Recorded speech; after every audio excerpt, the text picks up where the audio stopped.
It's not crafty. It's your craft. It's not. Okay. And this is why we can't have nice things. I'm so sorry. I don't know how to stream. I'm old lady. I'll wait for everybody. I guess I got booted from the internet, but my internet was still working. I don't know. Listen, it's, you know what? We are just, we're doing what we do. And, you know, sometimes it's just going to happen. And that's the way it's going to be. What did they say? What is,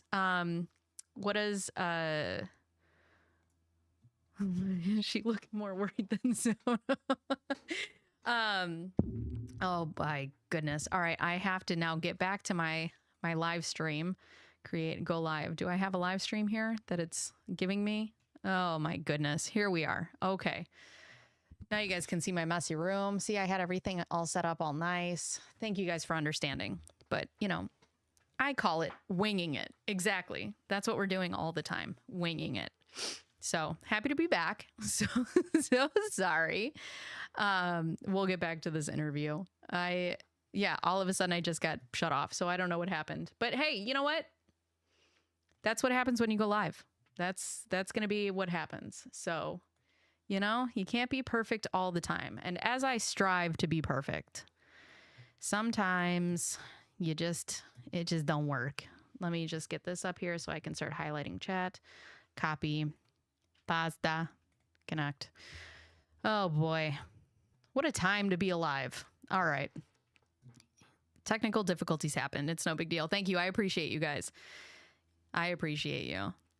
How did you get prettier? Oh my God, you're so nice, Mr. Pike. You guys are so nice. All right. Well, here we are back again.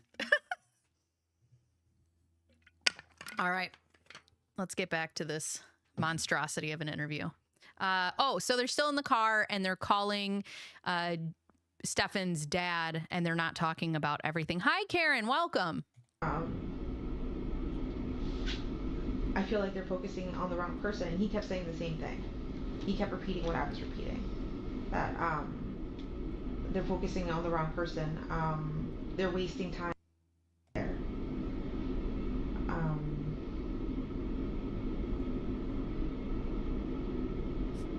Smooth talker.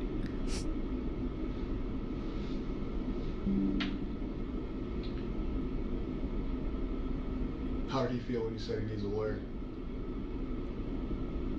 He didn't believe me.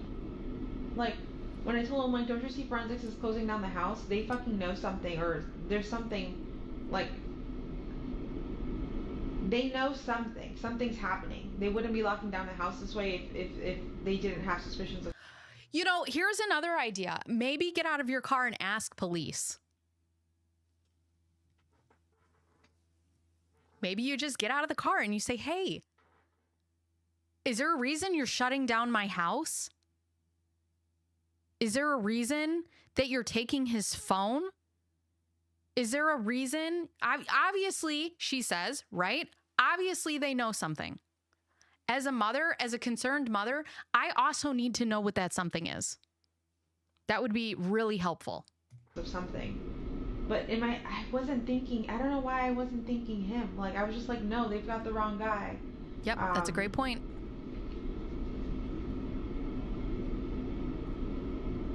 He just kept saying that they have the wrong guy, that they're focusing on the wrong person and that we're wasting time and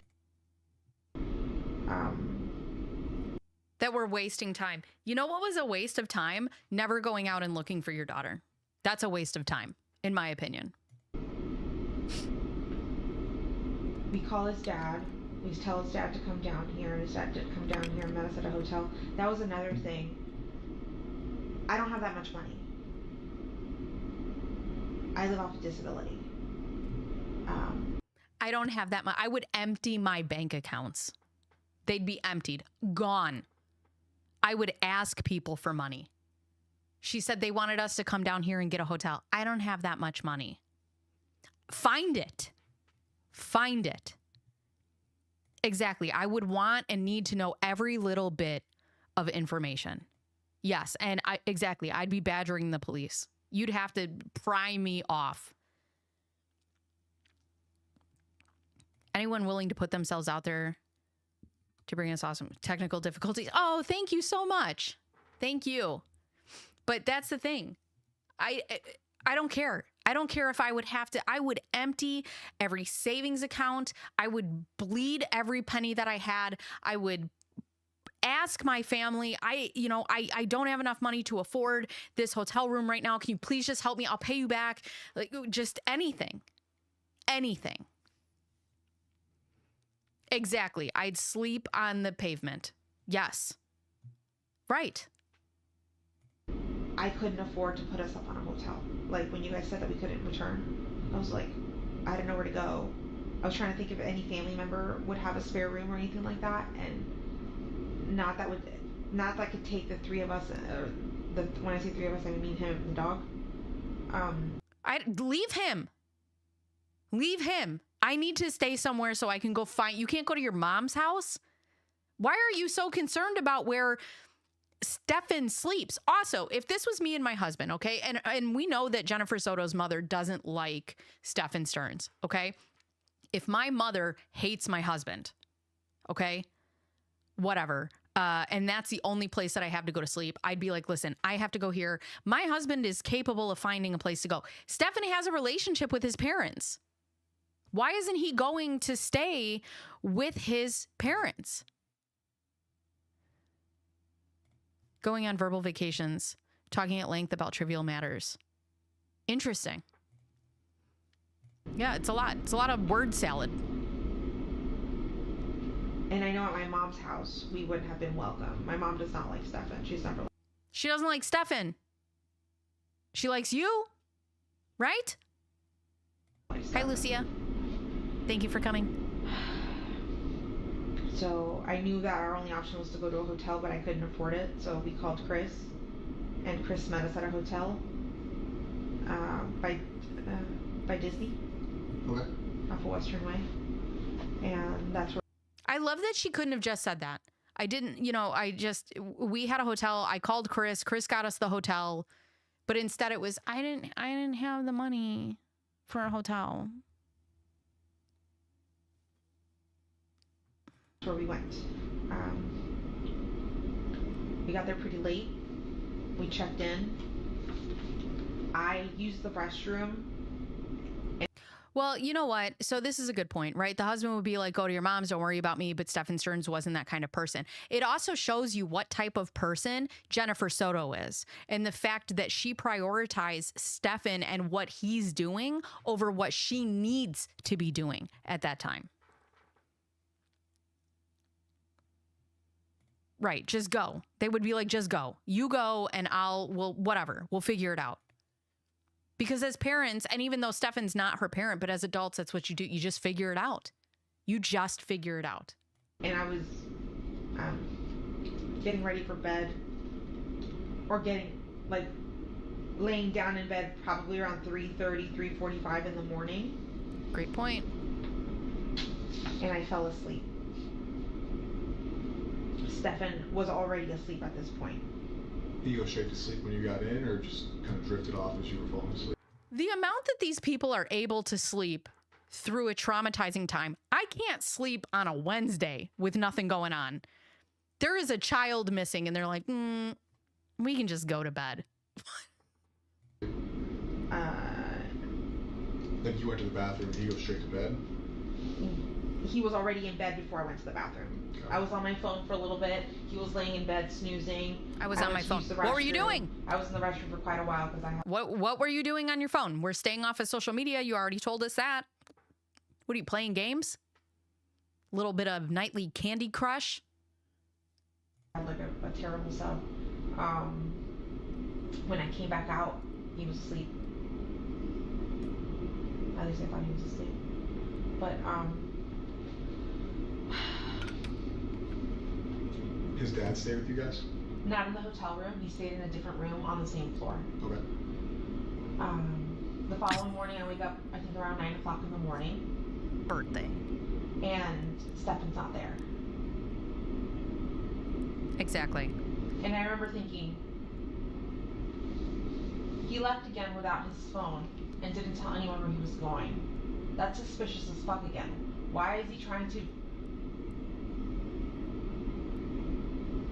Well, we took his phone, so he got... He left again. That's suspicious as fuck. But then he comes back. And even though it's suspicious, what do? Say it with me, folks. Nothing. We do nothing with this information. A new phone? He didn't get the new phone until later that day, where his dad woke up, came to our hotel room, and then handed him a phone. Okay. And said, So they "Here, got him a have this second in the phone. meantime until you get your old phone back." Oh, so you're just saying he's out and about with no phone? Yeah, he's out and about with no phone, so there's no way for us to contact him. There's no way for us to... I didn't know if he even knew how to get back to the hotel. Because I drove that night. He's a little oblivious to when it comes to directions. So I was just like, is he gonna even figure out how to get here? But he rolled in around 11:15. You know, it's interesting to me how she prioritized Stefan and what he's doing and where he's at. Yet when she speaks about him, she paints him as a thief and that he's not smart and that, you know, she talks about him like he's less than her, but her actions show that she prioritizes everything about him. At this point, you're screaming to the police. It's him. It's it, right? And said, "Oh, I'm so sorry. I was just driving around. I grabbed some Wawa on 182 and got lost. I didn't know how to get back to the hotel. But I'm here now." And I'm just... What is Wawa? Is that a restaurant? Like, detectives are about to show up. What the fuck would have happened if they showed up and you weren't here? Like, you would have been a fugitive. Like, what are you doing? And he was just apologetic about not telling anyone where he went.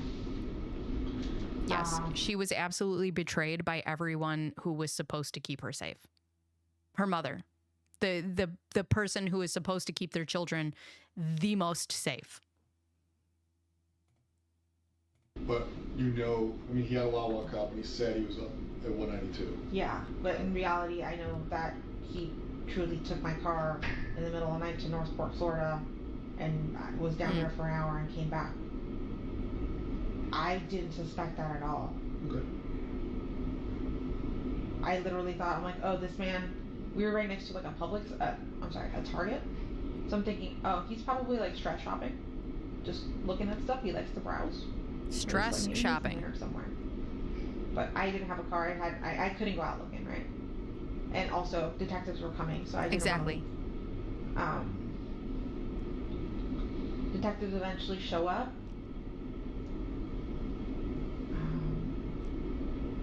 Actually, we were in the hotel room for a while.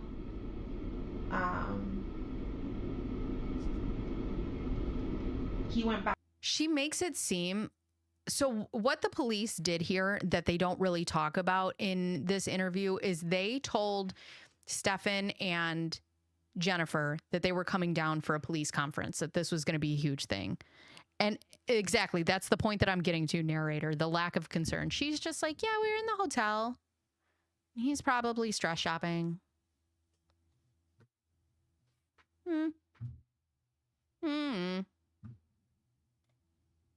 Back to sleep and slept. I took a little snooze for a little bit that morning, and then I got up, and then I went downstairs to the lobby, and I saw Chris. Nothing relaxes me more than a missing child. I'll tell you. What? These people can just sleep. And Chris asked if I wanted some lunch. I need to know what kind of medication she's on because I need to call that doctor. That's for fucking sure. Oh my God. So we went to the hotel bar and ate some lunch. We brought up some lunch back for Stefan. Told him to eat a little bit. When he woke up, he took like 2 bites. You know what's interesting? Again, people handle stress differently. However, when I was in the hospital with my daughter, the nurses in there were like, we're going to order you some food. And I'm like, I don't think, and they're like, you have to eat. We need you to eat. And I'm like, whatever, just bring me whatever. These people eat. These people sleep. Right. If I drank every time she said slept, I'd be right. Don't do a shot every time she goes to sleep.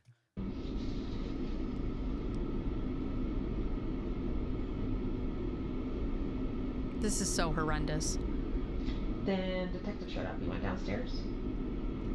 They let us know that there was a press conference happening, which we already had an idea was going to happen. And they told us they would give us a ride and escort us to the conference here.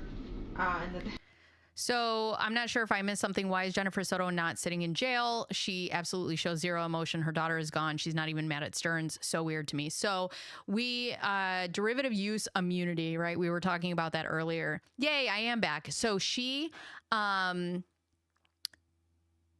one of her interviews, they did give her this sort of immunity. It didn't matter because she didn't say anything anyways. But I mean, unless they can prove that she was complicit in it, I don't think they can charge her with anything. I'm not even sure. I mean, could they get her on being negligent? You know, and that's the thing, right? It's abhorrent, but not illegal to be a crappy parent. Exactly. And right, because the law wasn't proved that she was explicitly involved. Now, we can suspect all day, but as you know, when I do my videos and I have that, so this lady is not in jail. No, she's not. No, she's not. As of right now, Stephen Stearns is in jail. So what we're about to find out, a little spoiler alert, is that the police asked her and Stephen to come down for a press conference. Okay, there's no press conference. They found tens of thousands of explicit child content in his phone, on his Google Drive, and on a hard drive. And they arrest him of 60 different charges involving children. And that a lot of these videos and these photos had to do with Madeline Soto. So as they drive down for the press conference, the police arrest Stephen. So this, around an hour or so, is where it gets wild. You guys would let us in the back way so that media wouldn't see us. But in reality, now I know that was just to interview guys with us. But haha, so funny. Yeah, then we showed up here and got separated. Haven't heard from him since. Haven't spoken to him since. Have no interest in speaking to him at all. And I love that she says that. I haven't seen him since. I haven't spoken to him since. Or haven't spoken to him since. Sis, that's because you guys have been separated now. Which it gets way worse. Don't worry. I won't spoil the good stuff for you. Yeah,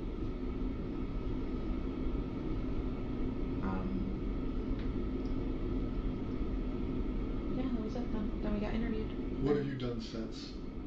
Like, where did you go back to the hotel? Did you stay somewhere else? No. So after the interview and all that stuff, Chris took me to my sister's house. I've been at my sister's house ever since. Okay. Yesterday I went out for a little bit. I agree with that. To go to Target to try to take my mind off of things. I went to Target to go get myself a toothbrush and deodorant. That's a great point. Things that I didn't have because I left the house so last second. You know what's funny to me is when my daughter went to the hospital and I was there for 3 days, just same clothes.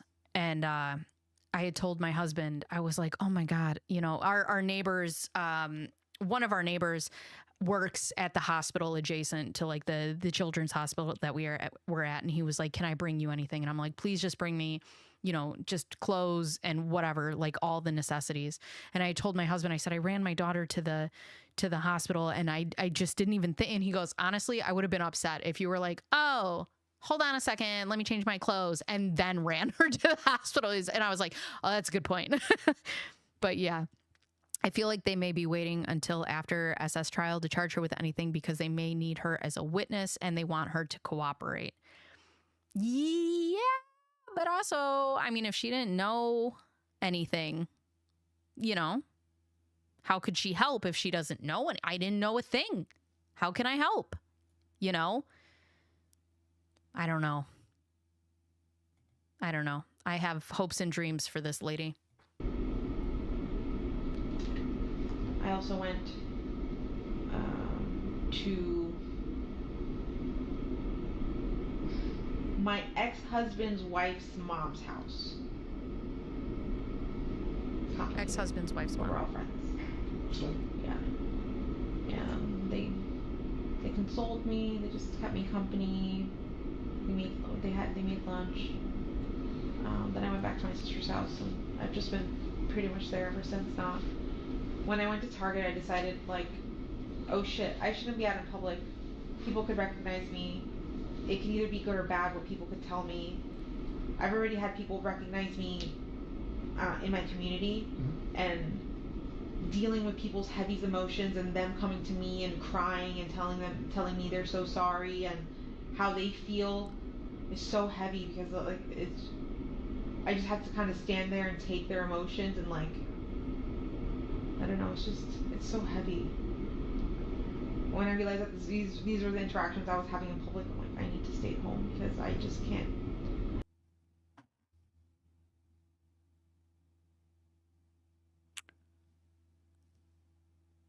Okay.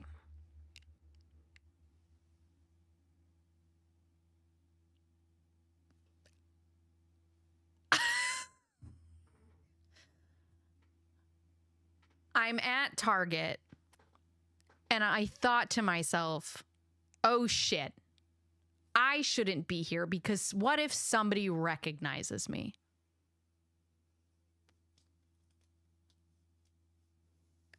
What if somebody comes up to me and has emotions about my daughter that I don't want to deal with?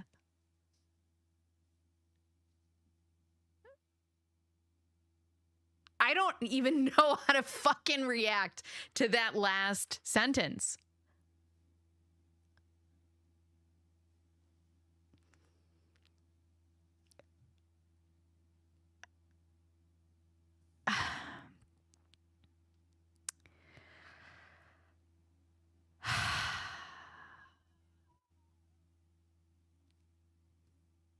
I can't carry anyone else's emotions right now. I have my. You can't carry anybody's, you can't carry your own emotions. What? That is such a wild thing to say to me. Like, or it's just to say, like, if somebody came up to me and they were crying because of my child, yes, we are upset in this moment.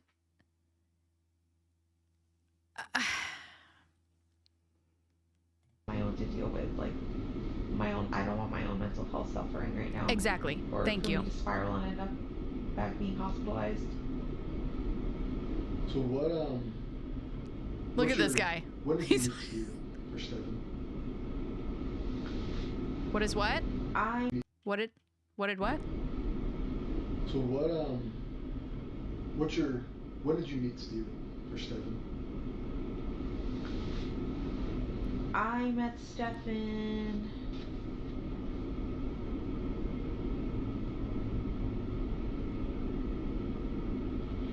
in 2017.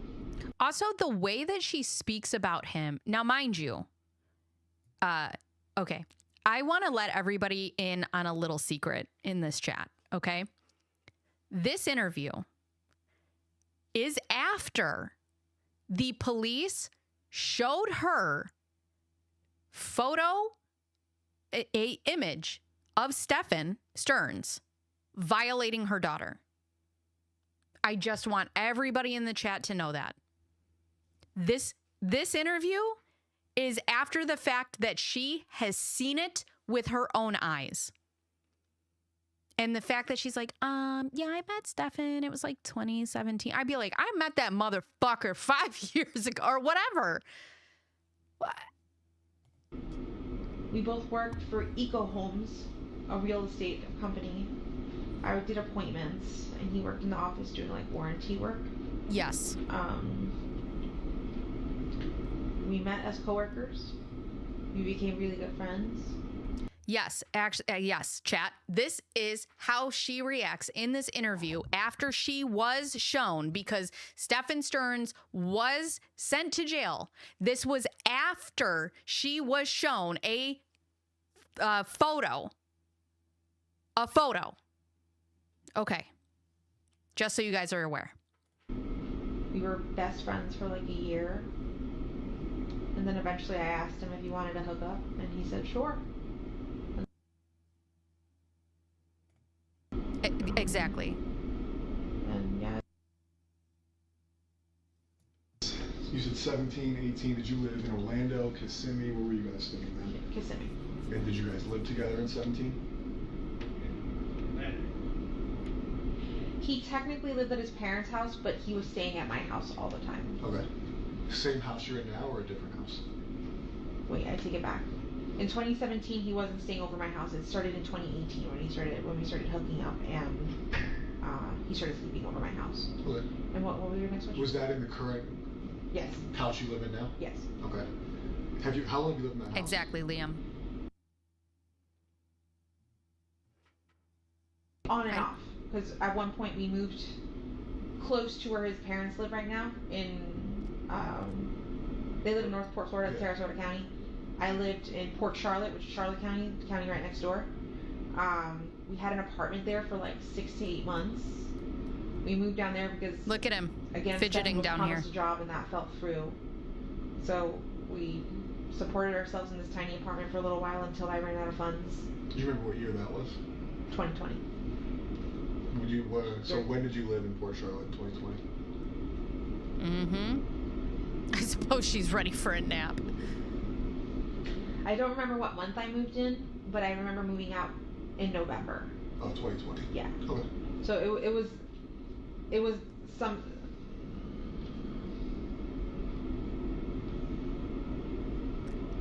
Exactly. And that's the point. That's the point, is the fact that we have a 2-hour interview. The hardest that we've seen her cry is about her birthday. She knows, and she is aware because she has been shown physical proof of her daughter being assaulted by her boyfriend. And there's just nonchalant. Oh, he went and he got Wawa. And then we were, in the hotel room. I'll be right back. I've been drinking so much water. Give me a second.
All right, I am back. What did I miss? And knowing her only tears were for her birthday. Absolutely. Well, so far. I'm sure we'll get some more. I'm not shocked by this info. What is her time zone? Mine? I go by Eastern time zone. Or Central time zone. I go by Eastern. Mr. Pike is Central. Let's see, my first pet. Oh, we're talking about pets now. Okay, welcome back. Here we go. You'd swear she had just been told. Right. I did too wash my hands. Stop it. As I rub my nose when you're saying that. I did wash my hands. We can look up if we need to later. Liam, shots fired. In 2017, so 2018. 6. 6. Her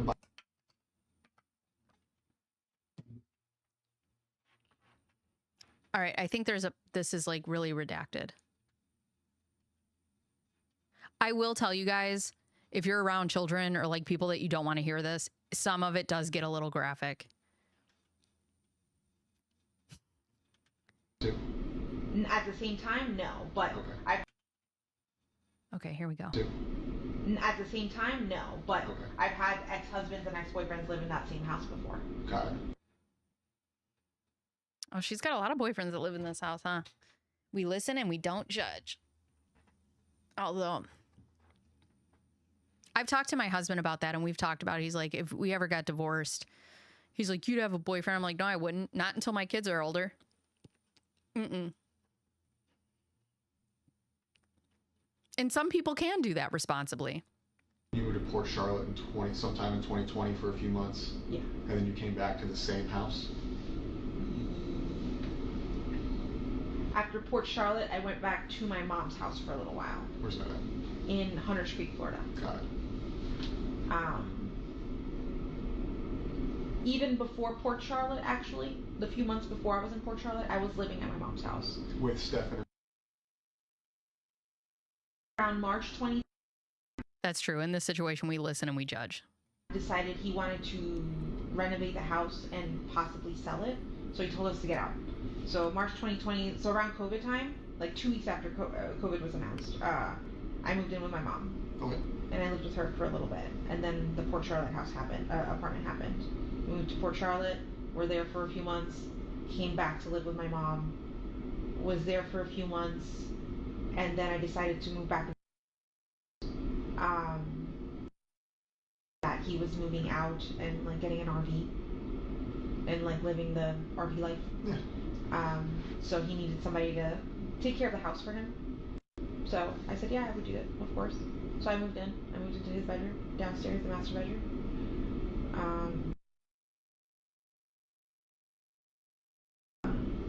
Bye, Liam. Eventually, Stefan did come. I'm terrified because I'm separating from my husband, and though I don't care to date for a while, I'm really young. My kids are young, and I'm terrified of something like this happening. Right, and that's the thing, though. I think if you're, well, here's the thing. I think if you're aware, right? If you're aware, you look at things and you do things, and that's the thing, right? Jennifer had said in another interview she didn't want a Woody Allen situation happening. And if you guys don't know who Woody Allen is, that's a man who was married to Mia Farrow, and there were allegations of assault, I think, on his own daughter, but definitely his stepdaughter, who he ended up marrying. And she said she didn't want that situation, and she was afraid that, you know, they would fall in love, or Madelaine would fall in love with Stefan and they would run away. That's her fear. That's her fear. And that's the thing, is it's a totally, yes, thank you. It's a totally valid worry to be, you know, I'm not saying, I'm just saying, I don't think I would be able to date and have children at the same time. I don't think I'd be able to do it. But some people can. And I have to tell you, I have a stepdad. My stepdad's awesome. Okay. My mom dated a lot of people. I don't agree with the way that she did it, but she did get my stepdad, and my stepdad's great. I got lucky. But some people have amazing step parents in their lives. So I'm not saying it can't be done.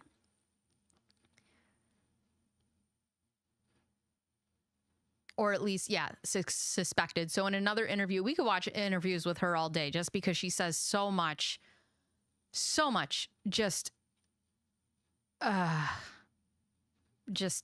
yuck. But yeah, so she says that she wouldn't want a Woody Allen moment where her daughter runs off with Stefan, because that is the concern.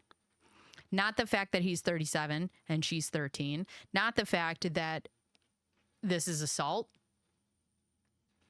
Okay, just so we're... A few years. It wasn't until like June of last year that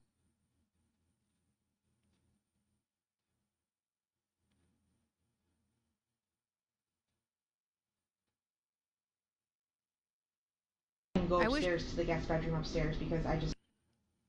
Oh, here we go. All right. He's not a very clean guy. He's kind of a little hoarder, a collector.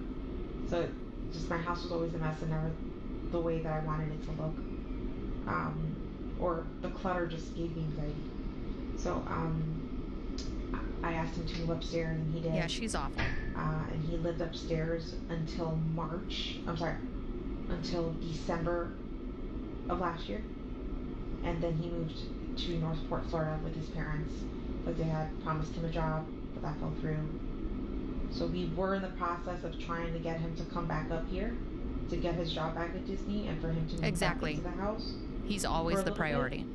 I'm not sure long term. I know temporarily I was willing to accept him back. Was that something out of convenience for him or because you? A little bit of both. We missed him. And I wanted to help him out. Like we missed him. Like give him a place, like a base to start at, and then for him to start looking for something else afterwards, on his own. But yeah. So they both worked at Disney. She also was getting a job there. Yes.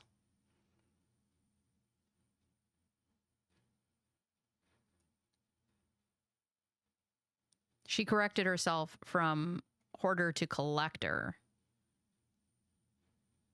Right. Right. She corrects herself to like better him.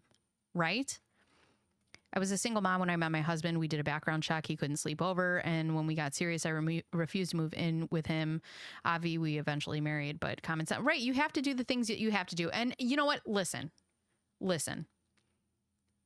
There are times when people will do their due diligence, right? And they will do everything they possibly can in their power to stop something from happening, and it still happens.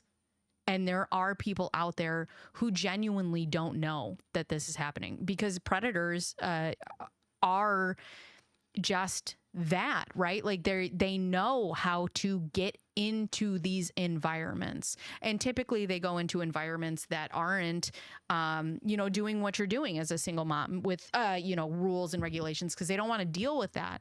But I don't ever want to put blame. In this situation, she's absolutely to blame.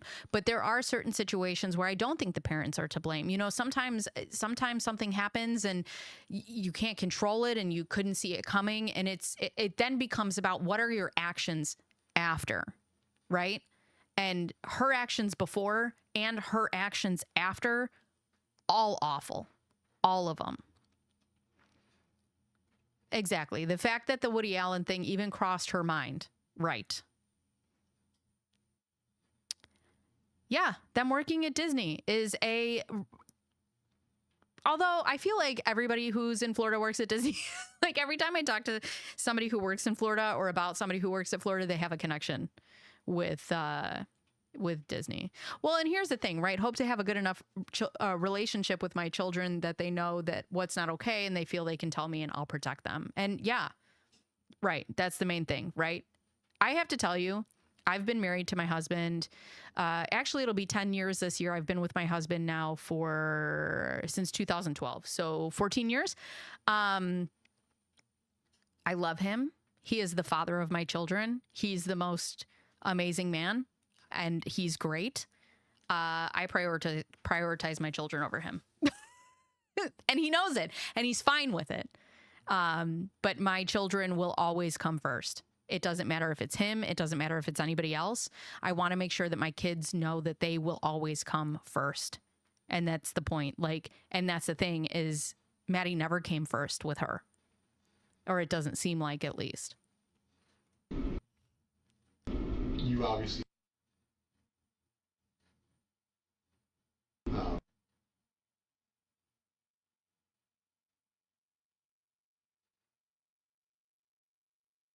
relationship. Talk a lot. Is she a secretive teenager? What is your kind of day-to-day with her? Hi, Mountain. Okay, so now they're getting into her relationship with Madelaine, which is important.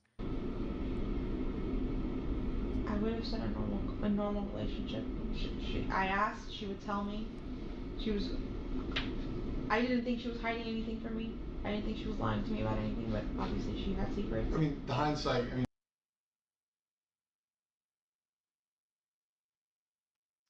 Obviously, she had secrets.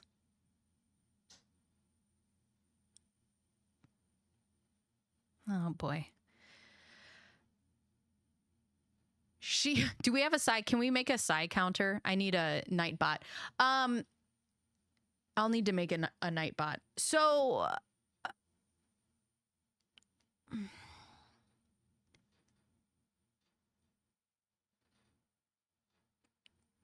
I always thought she was honest with me, but she has secrets. Ma'am, she was getting assaulted.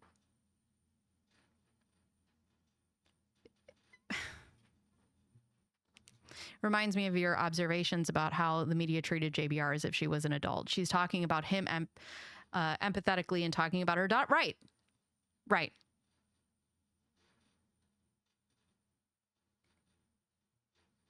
Basic parenting 101, and you don't have to be a bio parent to know that. No, you just have to be a good person and an adult. I mean, all the stuff you found out over the past couple of days, we're taking that out of the picture. Your relationship with her. Okay. Like not looking back saying, okay, I was being lied to. Like up until you found out some things that you've been told. See, and the way he even says that to her is showing you how it's coming off. He says to her, not about I was being lied to. That is how it comes off. I was being lied to by Maddie. She's not doing this on purpose. You guys had an. That's what it seems like. Exactly. It seems like there was this odd competition happening. Open communication relationship. You talk about everything. Life. Yeah. If anything, she was a little bit more open with Stefan because she told him about a boy she had a crush on. Okay. And that his name.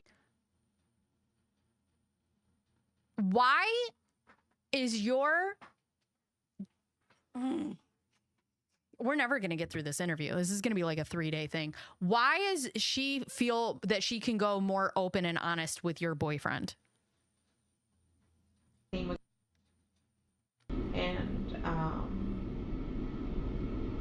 she described him. And Stefan's like, are you aware that she has a crush on a boy? I said, no. He's like, yeah. She told me his name that he's tall and that she likes his fluffy hair. Hi, Mountain. Thanks for joining. Here's the other thing, too. If, I'm guessing he knew. Right. And that's what a lot of people will say that might be motive, is that the fact that he knew. But here's the other thing. I have girlfriends. I have sisters. If my daughter were to be more open and honest with one of my best friends or like my sisters because they're younger than me, or they were scared to tell me about whatever, that wouldn't bother me. That wouldn't bother me. But if my daughter went to a grown man and was talking about like her little boyfriends and little crushes or whatever, that would strike me as odd. Is that weird for me to say? I don't know. I don't know.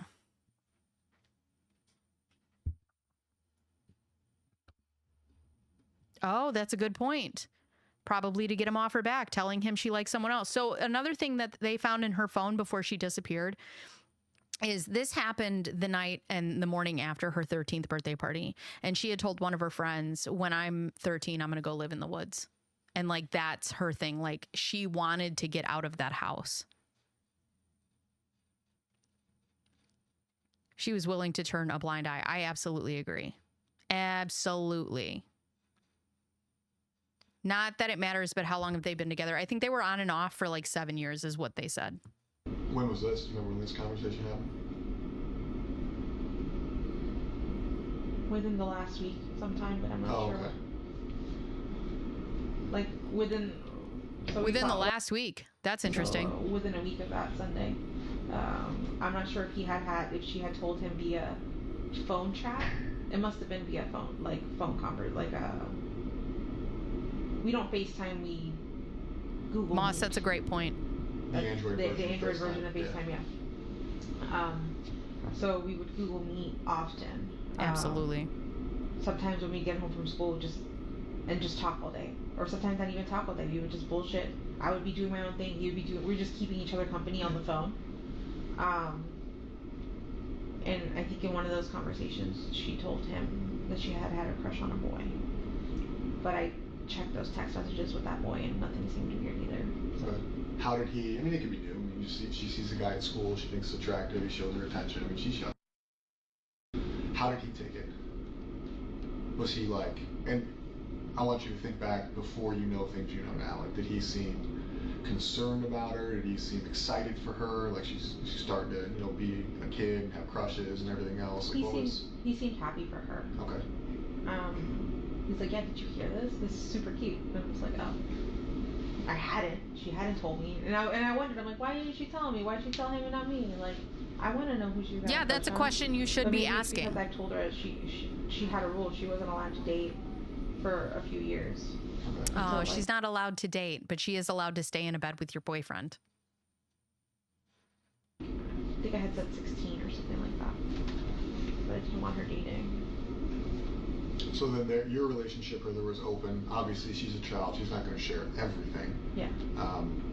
With him, it seems like she has a very open relationship with him. They talk, they hang out.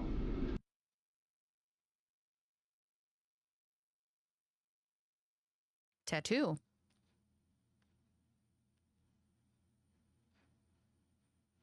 So it'd be okay with you if they went out and did things together outside if you were at work or something?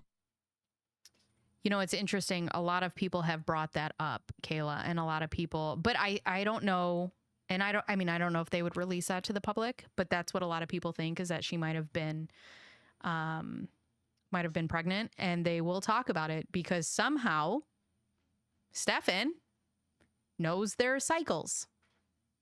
We'll get there.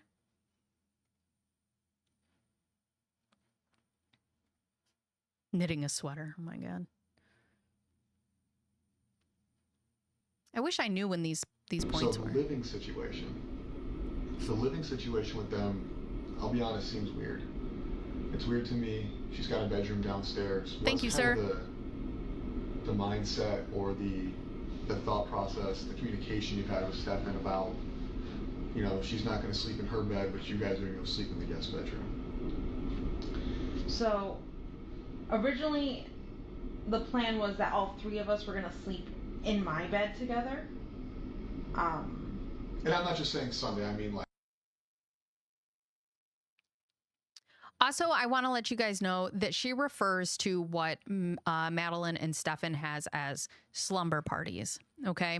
And not in this interview, but in a different interview, she talks about how she didn't let her daughter spend the night at her best friend's house because she knows what can happen in those situations. She didn't know the brother, she didn't know the dad, and she never wanted her to get assaulted. So she wouldn't let her sleep over at her best friend's house, a girl her own age.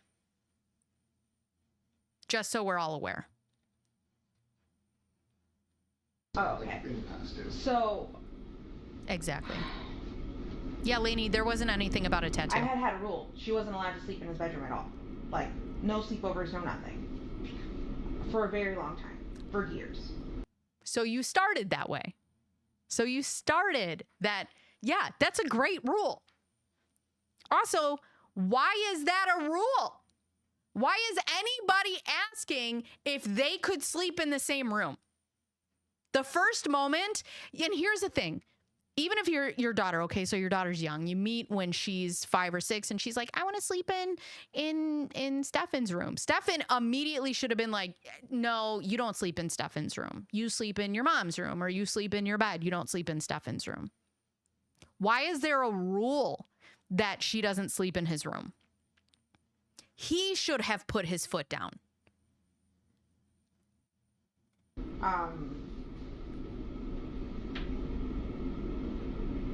Since we're pausing, yeah. What brought that on? Was that like a request of his, like, can we sleep in the same bed, request of hers, or you just saying?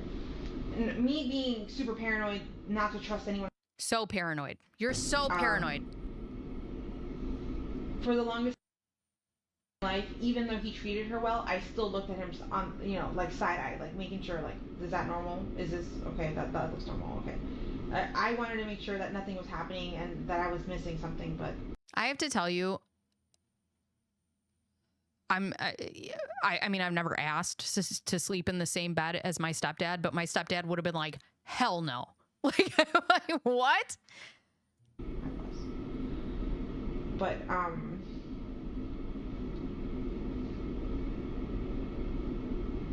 he never requested. Also, in my opinion. I'm sorry. Repeat the question then. So I guess when you said like you had a. It's not that hard to answer, Jen. Did he request or did he not request? Why did you answer that and then stop? But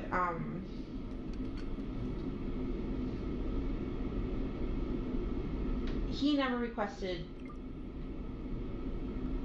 I'm sorry. Repeat the question then. So I guess when you said like you had a rule, like obviously we know now they've slept in the same bedroom together and everything else.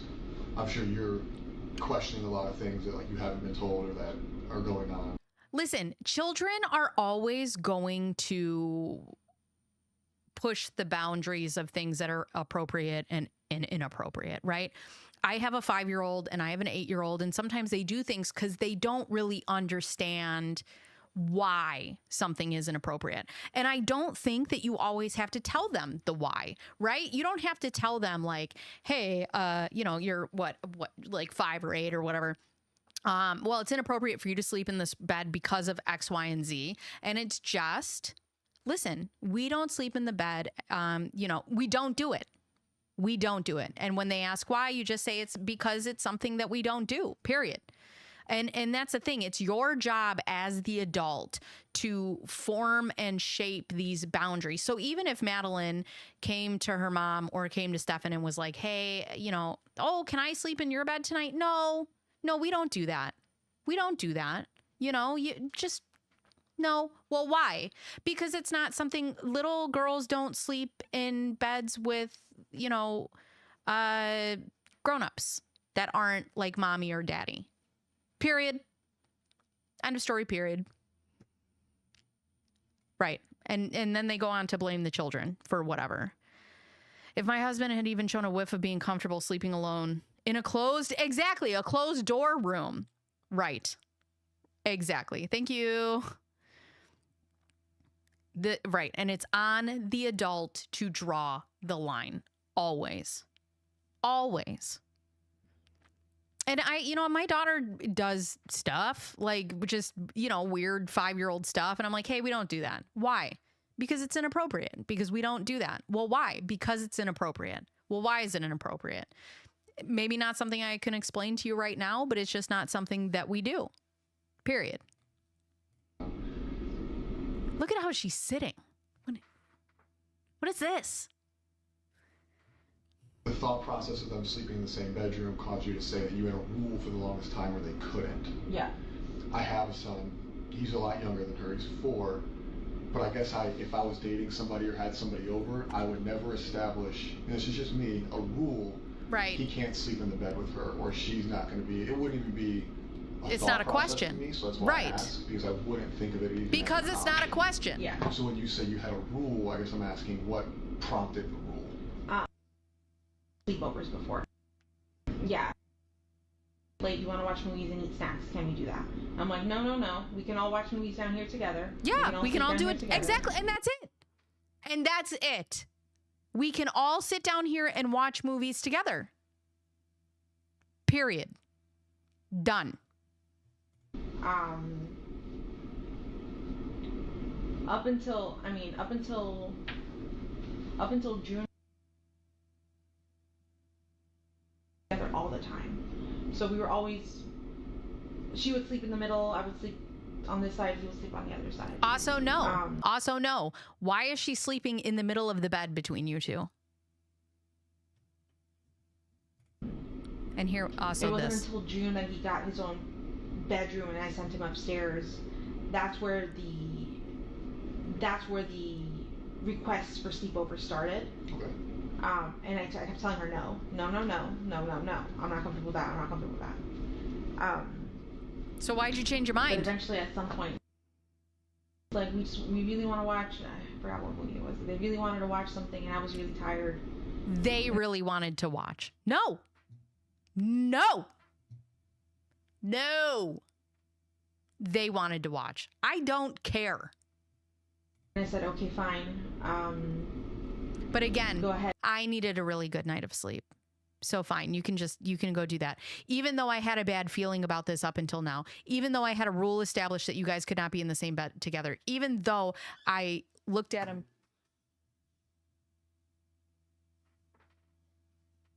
What was that? Oh, it's my daughter being home. Even though that I had all of these things in place, I needed a good night of sleep. But this can't happen often. But this can't happen often. Why? You've already let it happen. Hi, baby. Hold on. Hi, Pumpkin. Hi. I'm live streaming. Well, not really. You're not supposed to be on. You can't be on camera. Yes. Oh, what is that? Oh my gosh. It's a secret dog. It's a secret dog pop. Sorry, friends. When you get it out, then it barks when you get it out. When you take it out, it barks? No, when you take it out, it locks. Oh my goodness. Hi. Hi. Are you live? Yeah. Great. Bye, baby. Bye. I love you so much.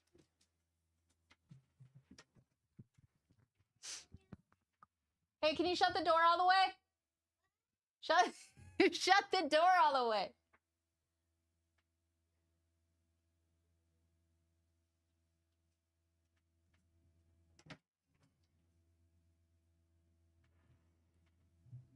Okay, sorry. I had to quick move there. I wonder if he was threatening her to ask her mom to let them have sleepovers.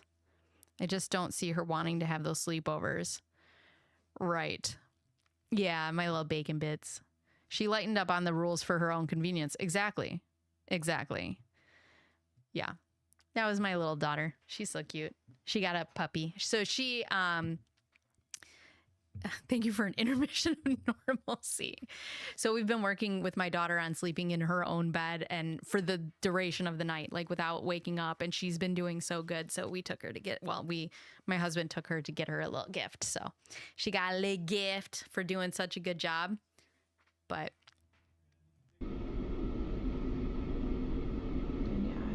I need to have a quick button for when, if something happens and she runs in here.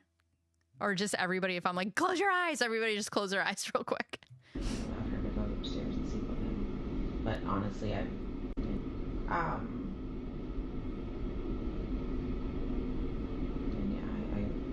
her to go upstairs Thank you. and sleep with him. But honestly, I think I can count on one hand how many times that's happened, and it hasn't been many Really? times that I've allowed her to I can count on one hand how many times that has happened because he has years of photos and videos.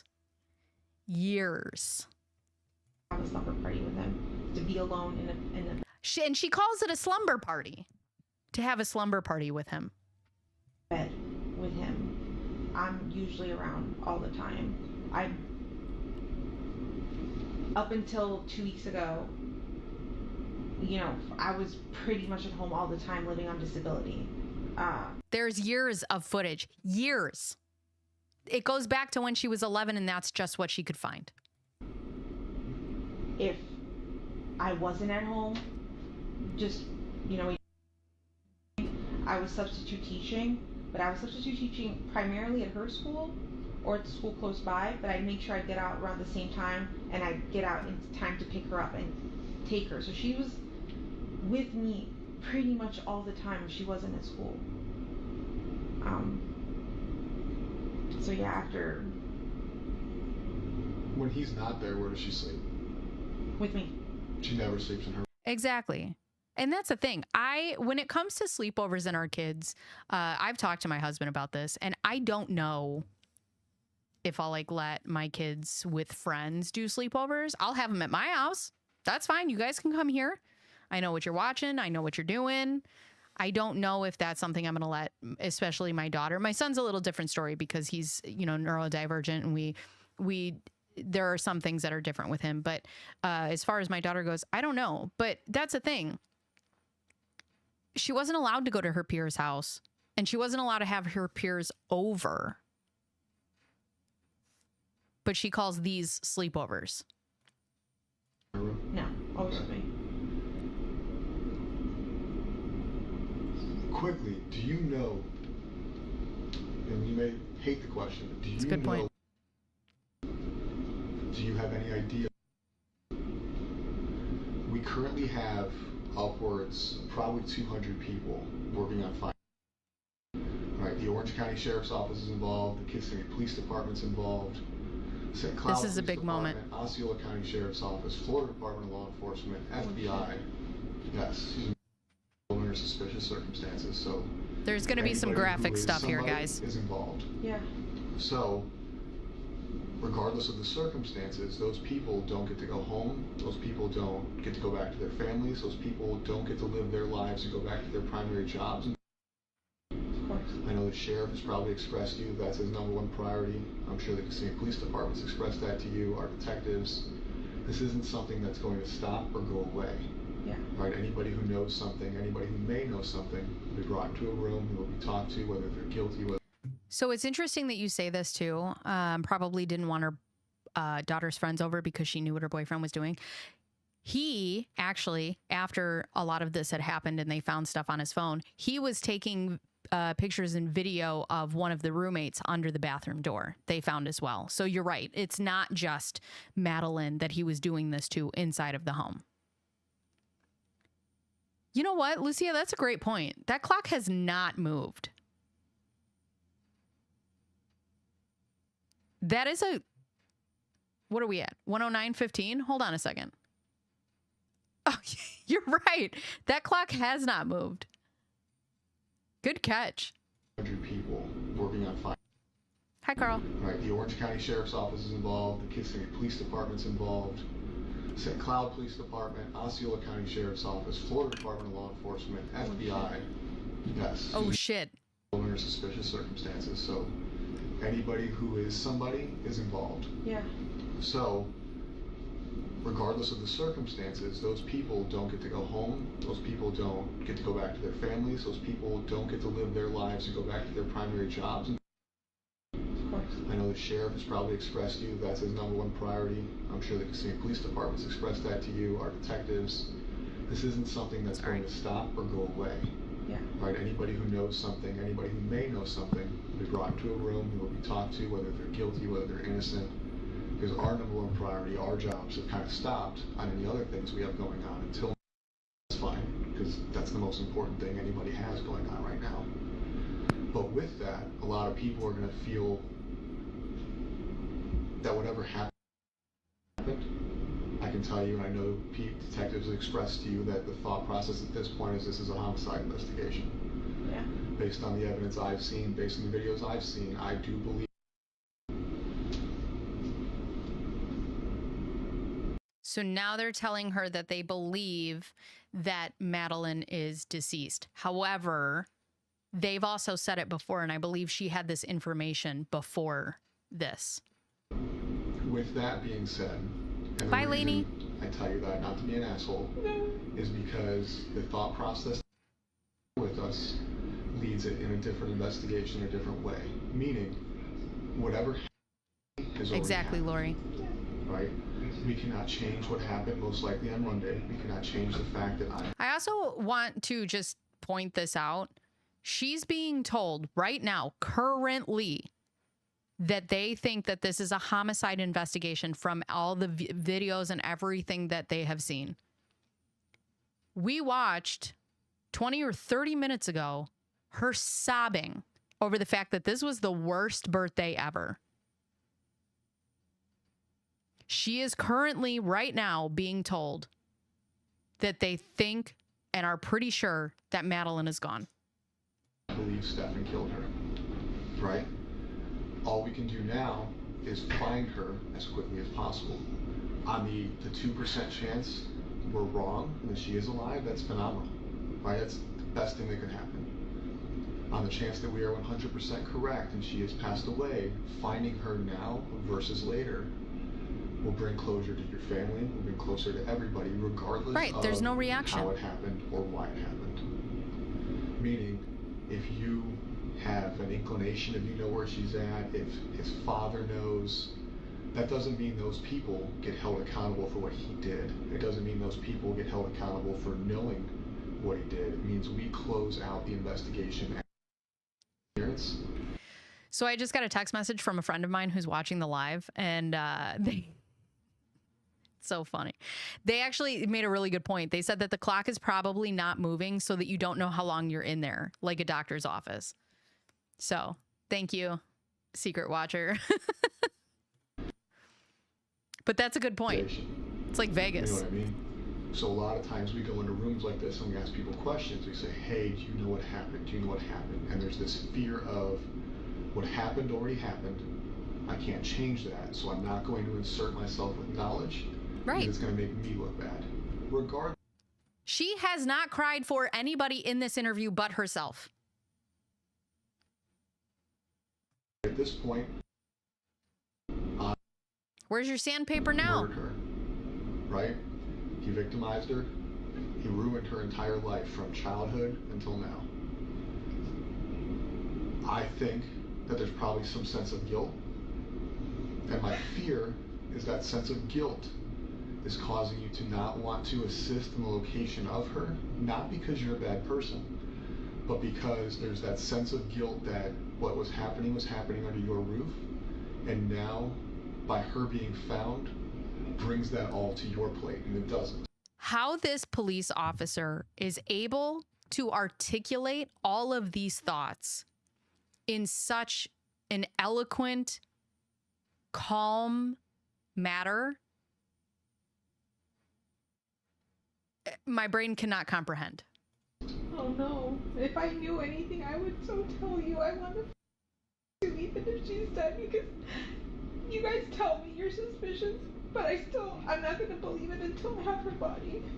So there are things, and the reason I say these things, and again, I'm not trying to be an asshole, but the reason I say these things is there's been a lot of things you've said, and a lot of things I've kind of researched between the Fox 35 story, between your initial statement to the police. A lot of things have changed. The initial statement to the police was you watched her get dressed, you watched her leave, look at you knew that. exactly what she was Our wearing. stories change. Can I tell you Absolutely. my thought process on Yes, that, ma'am. or where I came from with that? I was handed this form, and I'm like, where do I start? What do I write? And somebody said, tell them what you saw. And so I started with I saw. And then I wrote out what I wrote out. But it wasn't until Tell them what you saw. So I wrote, I saw. And then you can continue that sentence was I saw her get ready for school. I saw her get dressed. I saw her do X, Y, and Z. But you didn't see those things. Or at least now you're claiming that you didn't. This is a police statement that you're writing on. This is a police statement that you're going, oh, I saw her get ready for school. I saw her. No. What did you see? What didn't you see to aid them in? And that's the thing. I wonder if they're going to be able to charge her with the fact that it's, I don't know about, not tampering with evidence, but like when you obstructing justice, right? I'm wondering if her actions led to them not being able to find Maddie sooner. And I also wonder if that's purposeful. later I was like, wait, I didn't see her. I assumed that I saw her. I assumed that I heard her, but I didn't. In reality, I didn't see her. I only saw him, and I heard something in the kitchen, but I don't know who. I assumed I saw her.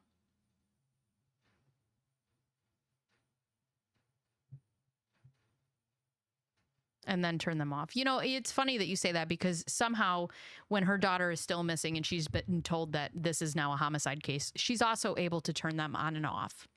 I find that very interesting. Who that was. Which we talked about today. But I guess there's other concerns. Right? You are nervous.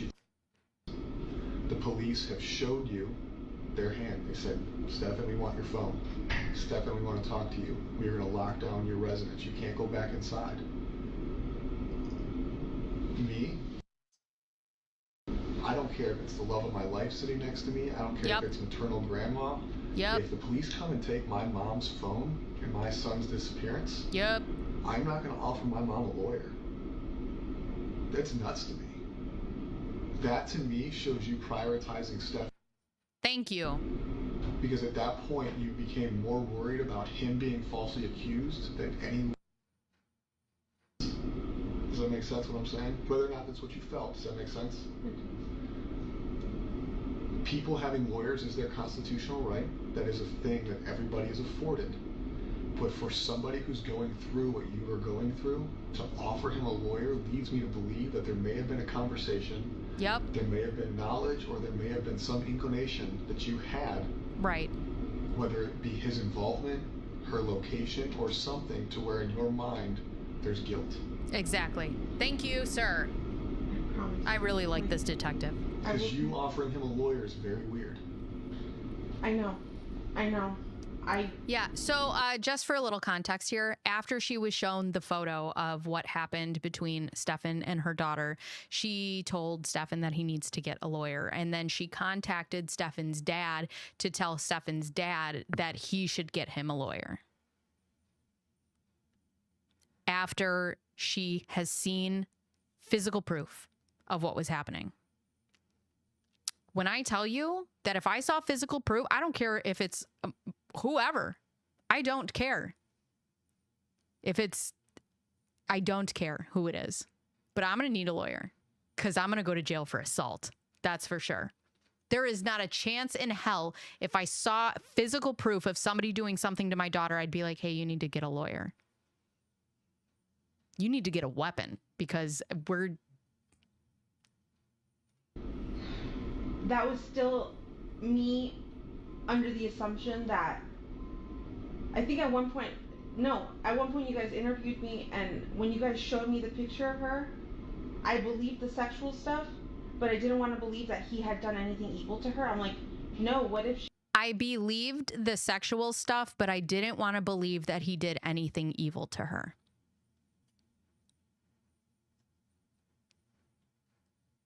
What if he did this stuff fine, but what if she's still missing out there? What if somebody took her? I still wanted to believe I believed him. I believed his whole story. These are all, Lori, these are all great catches. Assumed, misremembered, someone told me to write. I saw, but I didn't see her visually. I heard her, but I didn't hear her voice.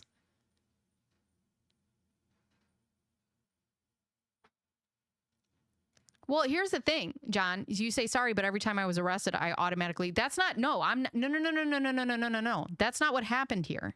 That's not what happened here. If you are arrested, yes, ask for a lawyer. The police showed Jennifer a physical photograph of her daughter being assaulted by her boyfriend. She then texted her boyfriend and said, "You need to get a lawyer." Then she went the extra mile and called Stefan's dad and told him that he needed to get Stefan a lawyer, and also added, from what the police say, and I hope he doesn't talk to police. That's the difference. You getting arrested and using your constitutional right is one thing. Absolutely. If police are coming towards me or at me or any way, I'm getting a lawyer. I am not shy about that, especially if I'm innocent. I'm getting a lawyer. That's my right. I need somebody in the room with me who knows my rights better than I do. But it will be a cold day in hell when I see a picture of somebody doing something to my kid and I tell them that they need to get a lawyer. Not a chance. So I was just like, I kept repeating that part. I'm just like, what if she did get dropped off? What if she got abducted? What if she did get dropped off? What if she got abducted?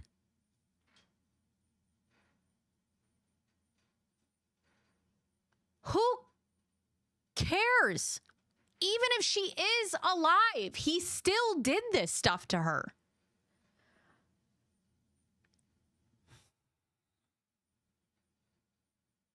What if she's missing? But that was me assuming that you guys had the wrong guy. I wanted to think he was a good guy still, but clearly he's not. After everything you guys have told me and have shown me, I know he's... After, and she says, I still wanted to believe he was the good guy. They showed you a photo. And even she says in the interview, I don't want to see. They were like, we have photos and videos. And she's like, I can't look at those. the worst person on this face of the earth. You know right that now. We know he's a piece of shit now. You know. But you didn't know that then. I didn't. Then you offered a guy who the police suspected of kidnapping, abducting, assisting the disappearance. This is also a good point. So if the assault isn't the evil part, she probably knows a lot more, but doesn't actually see anything wrong with it. Yeah. Ugh. Offered him a lawyer. And then we don't have to roundtable that. You went back to what you just said is the sex stuff is fine. It's not fine. Hold on. I know every relationship is different, and I know everybody's family is different. I won't ask, but going back on. That's what I'm saying. Sunday's the only day named after a food. We are not doing this all season. Just saying. Has he expressed interest in, I'll use the word weird, I'm not going to shame anybody for what they like, different sexual pleasures, different sexual experiences, different kinks that involve things you weren't comfortable with? No, John. See, it wasn't a threat. It was her trying to help him out. She was trying to help him by getting him a lawyer. That's why she went to his dad and said that I hope I hope he doesn't talk to police. That's the worst part about this whole thing. Oh my God, what'd I just do? Ever expressed to me was like anal. Okay. He had an anal kink and like butts. Okay. But that was something I was never comfortable with or doing, and I let him know that like that's not like something. It's fine. You guys slept in the same bed together. Stephen was a big portion of your life at one point. Stefan was a big portion of your life at one point. And this is not me coming at you as a person or a bad person, because shit happens in the past. In the past, we can't change the past. Has he ever expressed to you Never. Never. Has he ever made these statements about? Look at his foot. Feel different? No. Okay. When you guys slept in the same bed together. I don't know how they're staying calm. Did you ever wake up and find them cuddling? Did you ever wake up and find them closer than you thought they should be? They would snuggle. Yeah. Okay. But we all snuggle. I didn't think that. Oh, I wouldn't want to see it either. I'm not saying that. I wouldn't want to see it either. All I'm saying is that I would never, if somebody showed me physical proof of that happening, no matter how much denial I was in, I would never offer the perpetrator of that behavior a lawyer. That was that problem. So if you guys are sleeping in the same bed and she's in the center, you've woken up and they're snuggling, they're under the same blanket, they're not under the same blanket? No. But just like... She's got her own blanket, she's got her spooning own... for what? What is snuggling to you? Because to me, snuggling, spooning. Big spoon, little spoon. He would lay down like this and she would be right here in the nook. Okay.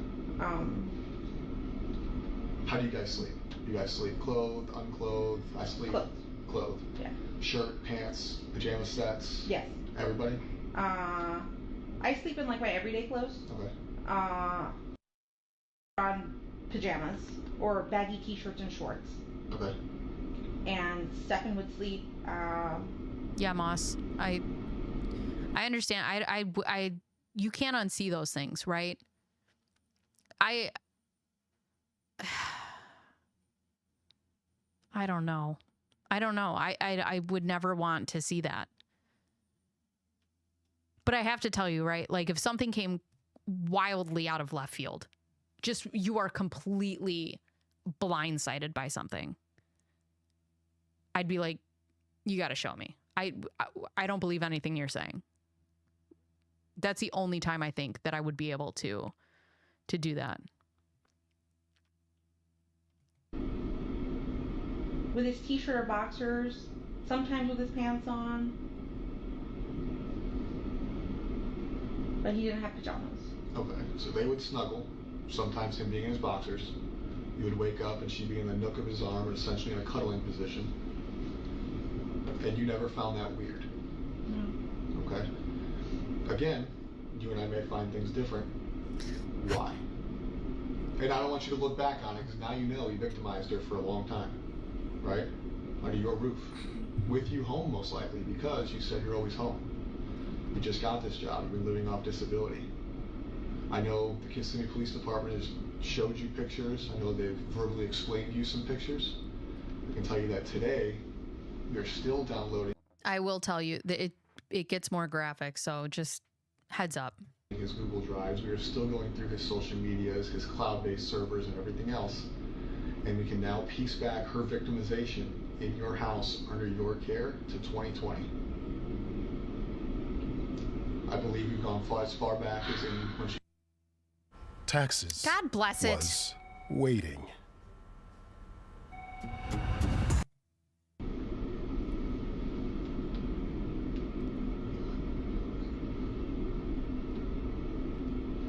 So when I ask, they've woken up cuddling, did you find things suspicious? Did you have an open relationship?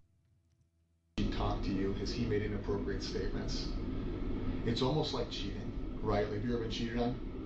Okay. Somebody can only cheat on somebody for so long until they fuck up, or until something comes out, or somebody says something, right? So if we go back to 2020, we're looking at a minimum of 3.5 years. And that's just what they could find. I'm sure you guys are sexually active. You guys... Yes. So for 3.5 years under your care in your house, not only was he being sexually active with you, he had a sexual relationship.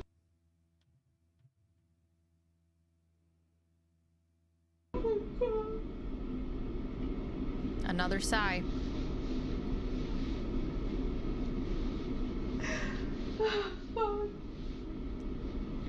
And I know it's an emotional thing, and I know it sucks to hear, but where I'm coming from is it seems like something that you can't hide forever. You guys live in a small Lori, space, it's awful. Close quarters, you sleep in the same bed, you guys all talk, you guys all share things, you're an observant person for the most part, I assume. Outside of taking medications and going to sleep, it seems very difficult. A lot of grown-ass adults can't hide an affair with somebody who doesn't live with them, let alone somebody who does live with them. That's a good point. I like how they took the angle of him cheating, quote, cheating on her, because they knew that's what she's the most concerned about. Right. It's interesting how they spend it that way. Right. And critical mass, right. But I think too, right, and that's what narrator is saying, when you're dealing with a certain type of person, I think they understand that that Jen isn't concerned about Maddie, right? She's concerned about herself. So how do you make it more about Jen, right? And that's the fact that Madelaine was in on this somehow, which is going to set her off. So at a certain point, I do believe you became aware of what was going on. No. And when I say that, it doesn't mean you're in trouble. It doesn't change. I know, but I do believe that a reasonable person, and I consider you a reasonable person, right? Do you think you're a reasonable person? yes. Would be aware. Don't worry, we're all very upset. Sexual relation. I had no idea. The videos, the text messages, the images, they're all documented forever. This has been an ongoing thing. And at her age, I think she probably thought they were in a relationship. She probably thought they were in love because he her male attention, right? She just started liking boys, right? She just got a crush. Up until then, her crush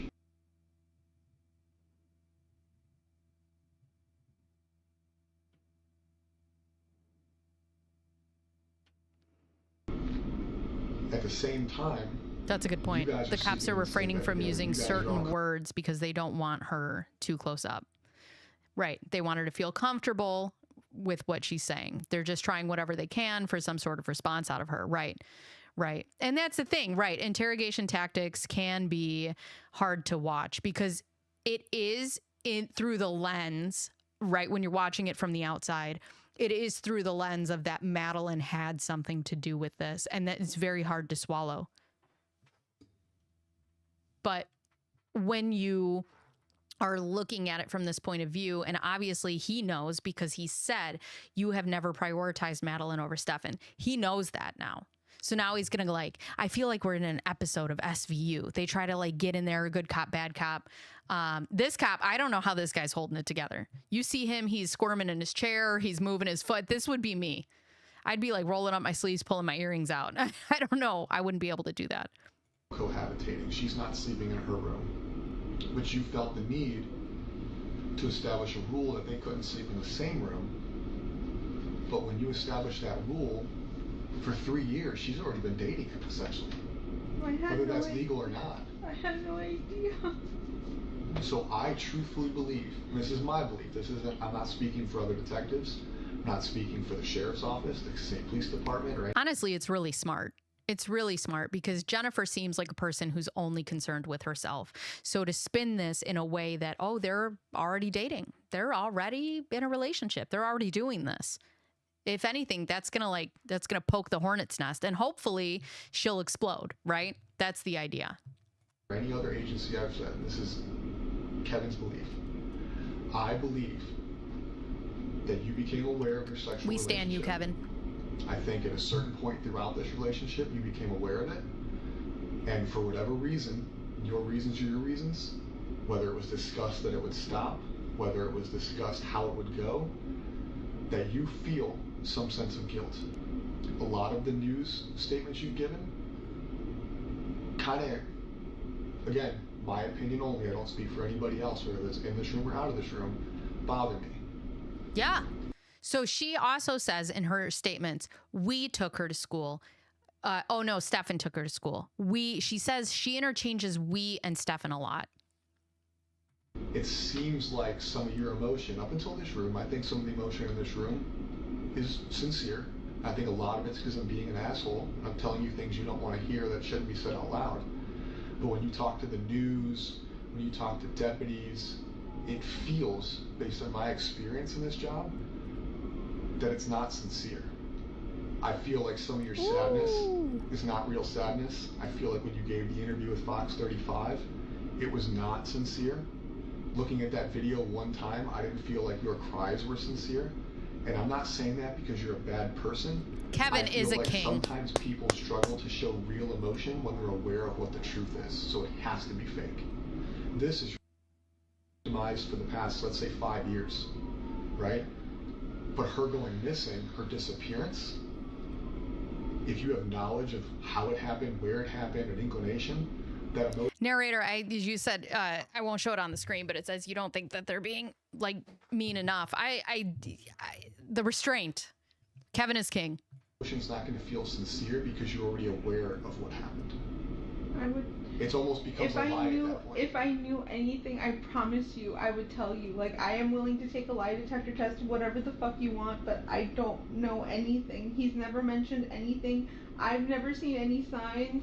I tried watching her like a hawk. I thought I was doing a good job, but I wasn't. I was oblivious to everything. 4 years?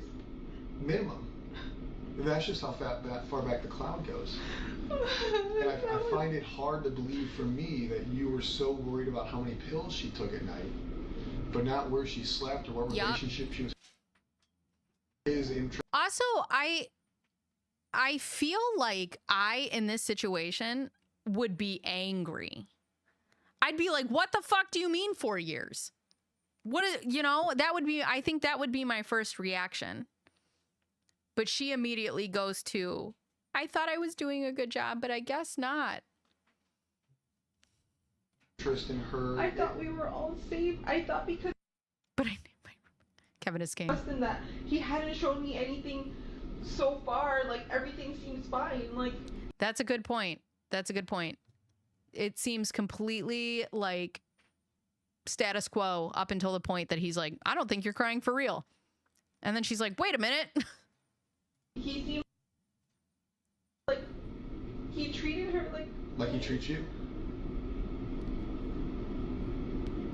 In his mind. Oh my God. It's so fucking disgusting.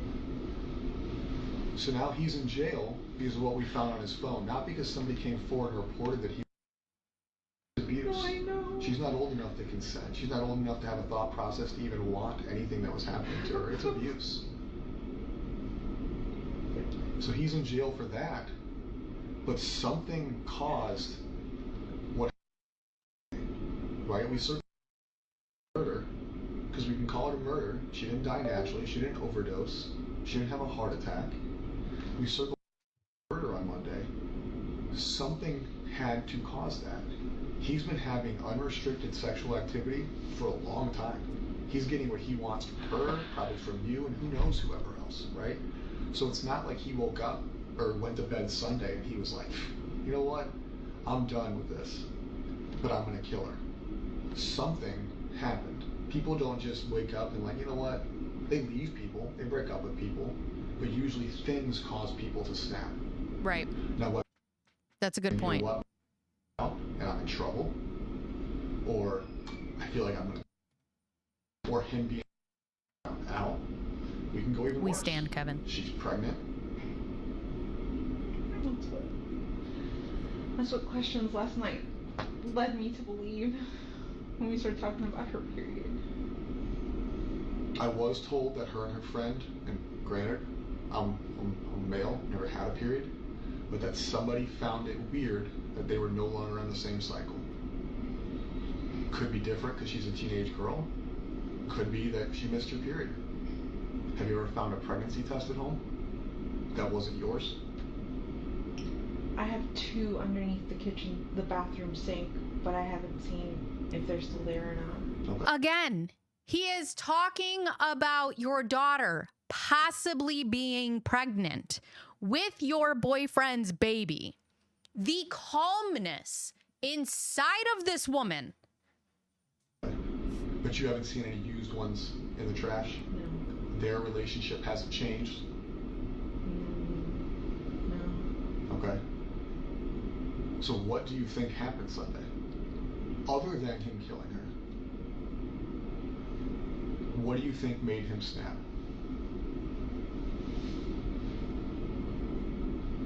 I don't know. Theories, I keep hearing Tell me your theories, because here's the deal. We don't go home until she's found. No, I know. So what are your theories?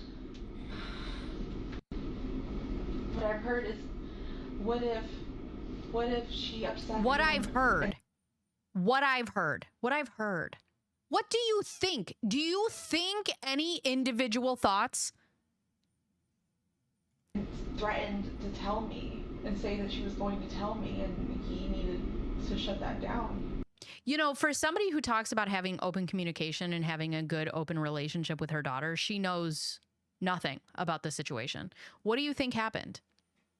I think my baby was going to come to me and tell me what was going on. I think this. I think that. But it's all, well, somebody told me that. That's the only thing. Little baby no thoughts, Jen Soto. What do you think? Right. What do you think?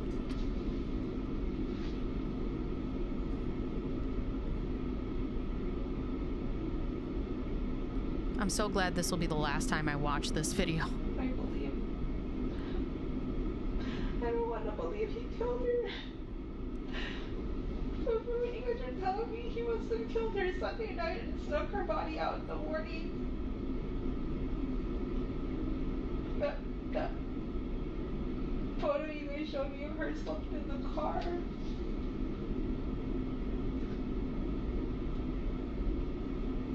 I wonder if she got pregnant. I do too. I actually have a different theory. So, not that I ever believe, not that I want to believe what comes out of Stephen Stearns' mouth, but on one of his phone calls, he claims that he had left the room and Maddie was alive and he came back in or he left and went somewhere and he came back in and she was cold. I wonder, especially because the police are talking to her like this was a relationship and he was cheating and all of these things, if Jen was finally confronted with this information, or if she was pregnant, right? And Jen got pissed and something happened between Jen and Madelaine, and then Stefan had to cover it up. Because also, if you watch the interviews, Stefan during this whole thing is wildly emotional. He's got tears. He's upset. So that makes me wonder if he, in his own sick mind, loved or was in love with Maddie, right? And then Jen gets confronted with this information, does something, and now they're both going to get caught for something super messed up. So Stefan has to clean it up. And right, and that's the thing. The whole cheating angle is right, exactly, narrator. That's what finally got the emotion out of her, was the fact that they said that he was in a relationship. He was having, you know, he was cheating on her, almost making Madelaine in Jen's brain, right? Like that's the other woman. And that's what got her upset. And even Jen had said it herself without saying it. Well, Madelaine, I guess she did have secrets.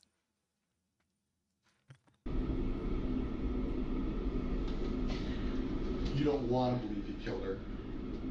And even in the first interviews in the first days, I don't know if we'll have time to watch it today, but we could watch it a different time. The first interviews, Stefan is sobbing. Jennifer, not. Which is very interesting to me. You think it would be the opposite. I want to believe she's still alive and that she got kidnapped, but that doesn't seem like that's the case at all. Yeah. I know my brain just wants to believe something else. I just want to believe she's still alive. She's out there. I'm wondering, Madelle, I'm wondering if that's not what happened. Which is why nobody talks about anything, which is why she can't remember anything. I'm wondering if something happened, and in my opinion, okay, if Jen had something to do with the death, and they're both guilty of something, right?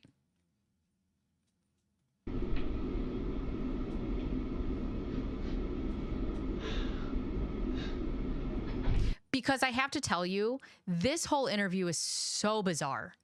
This is so bizarre. Knowing what she knows and going through this whole thing, it's all so strange. Did he tell you he fucked up? No. He acted so normal that day. He was like, I'm so impressed. We got out of the house so early. Like she made great time. Also, I don't know if she brings it up now, but he says, we got up so early. We made great time. They were out of the door at like 6:30, 7 o'clock, maybe 7:30. And Madelaine doesn't go to school until like 9:30. That doesn't ring. Like if my kid's bell rings at 8 o'clock and somebody's like, oh yeah, I took him to school. We were out of the house at 6. Why?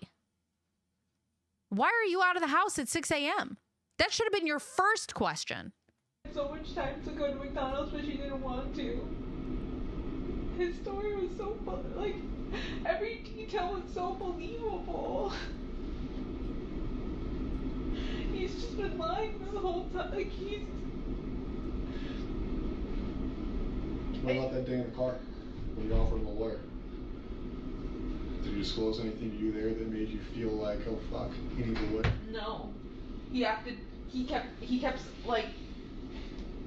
kept acting like he didn't know what was happening, and I'm like, don't you see forensics? Don't you see they took your phone? Like, something's happening. Like, I think they're gonna... That's not what you just said 40 minutes ago. You said he was anxious about getting his phone back.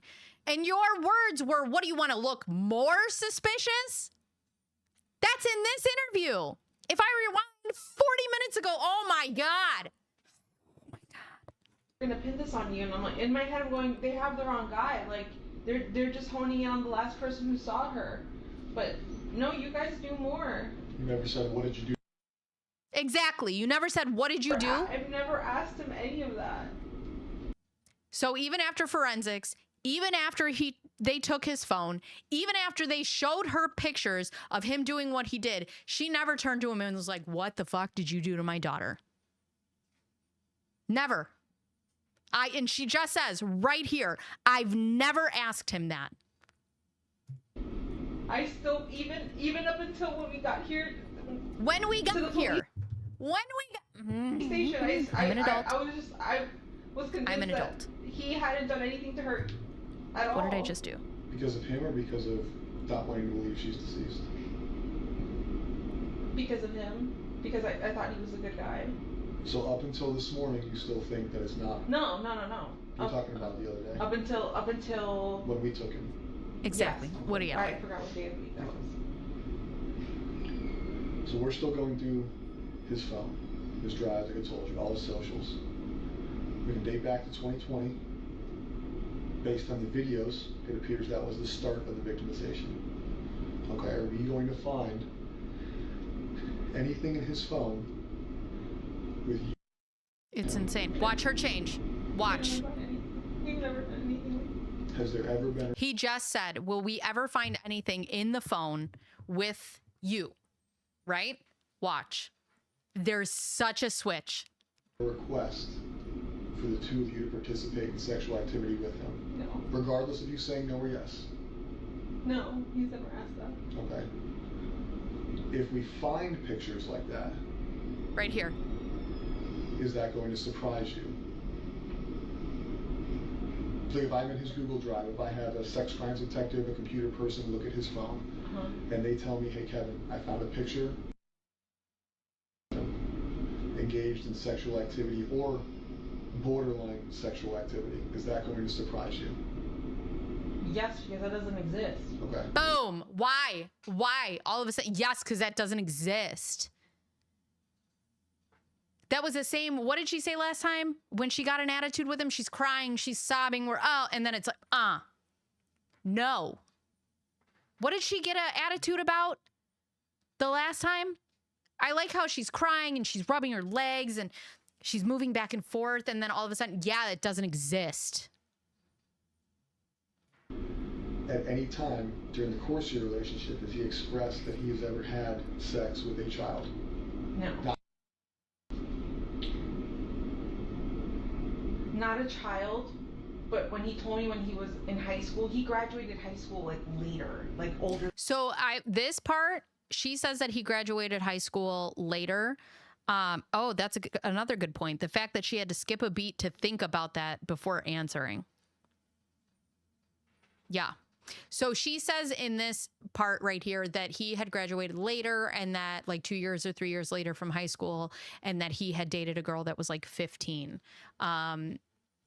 Yeah, which red flag number one. But in his parents' interview, his parents are like, that's not true. He graduated on time. Like he did everything. So they're like, we don't know where this information is coming from. Okay. But I don't know how he graduated late. And I thought that was weird. I was like, that's a little too young. He goes, no, it's fine. We were in high school. Everything was normal. Her parents, one. Have you ever gone through his phone? Who? Okay. If you had to, knowing Stefan, knowing where he lives, knowing where he goes, how he conducts his life, give me your top 5. Because I know you've had to have thought about it. You haven't. All right, this is about where she thinks Maddie would be. Since Monday. Ooh. Right? We told you on Wednesday that we think he did it. Yeah. So from Wednesday till today, it's about 48 hours. Give me your top 5 places you think are possibilities based on knowing him, based on knowing his path of travel. Where do you think? It doesn't have to be based on evidence, just in your gut. Give me your top 5 places where you think he. Exactly. 14, 15 is still a child. Area? Doesn't have to be this area. No, I know. Anywhere you want. I'm saying in this area, I have no idea. Orlando, Kissimmee, no idea where he could have taken her. But his trip to Northport is weird as fuck. I feel like Top in 5. Northport he knows more people. Right. He has more friends. There could be a place and somewhere there he could have stashed her. You guys said he went into a storage unit That's right. Hold on. That would be another place to look. This is another thing. This is one of the things that I put in my video when she talks about. So the police officer eventually says, all right, listen, we need to, this is going to be a fictional story. You're going to tell me a story of what you think. Not only does she get all of the facts that nobody knows yet about the crime correct, but she also says about like where he would have stashed the body, where he would have dumped the body. Right. Stash her. Exactly. We are speaking about your daughter. We are speaking about your baby. Stash her. But that's okay because she starts talking about the body. There's plenty of woods around his house. Around that exit is kind of secluded. Like, You've been there? Have you seen the property? yeah, I've been there before. Do they have land? Or is it like a neighborhood? So it's not a neighborhood because they don't have HOA. You just buy the plot of land and build it. They don't have many neighbors. Again, so calm. Or last I saw, I think there was a neighbor building right next door, but I don't know if they're done yet. I agree with this. Honestly, 18 is still a child. To me, their brains aren't fully formed. That's the thing is like, if somebody's like, oh, well, they're 18. Yeah, to me, that's no different than 17. Like, you should not, just because somebody is legal in whatever the state is, like, that doesn't make them any less a child than they were one day ago.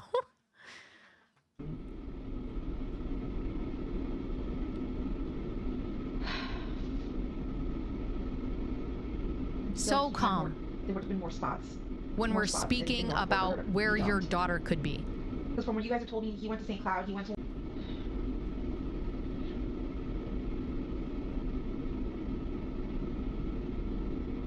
I didn't think he ever, like, even knew where St. Cloud was, because we, like, ever. There's no store or anything he goes to down in Florida. I sent the last detective, like, 3 spots. I could have recalled him telling me he wanted to visit, Monday, when he left the house in the afternoon and got the flat tire. He had mentioned a few of those shops, so I sent them over to you guys.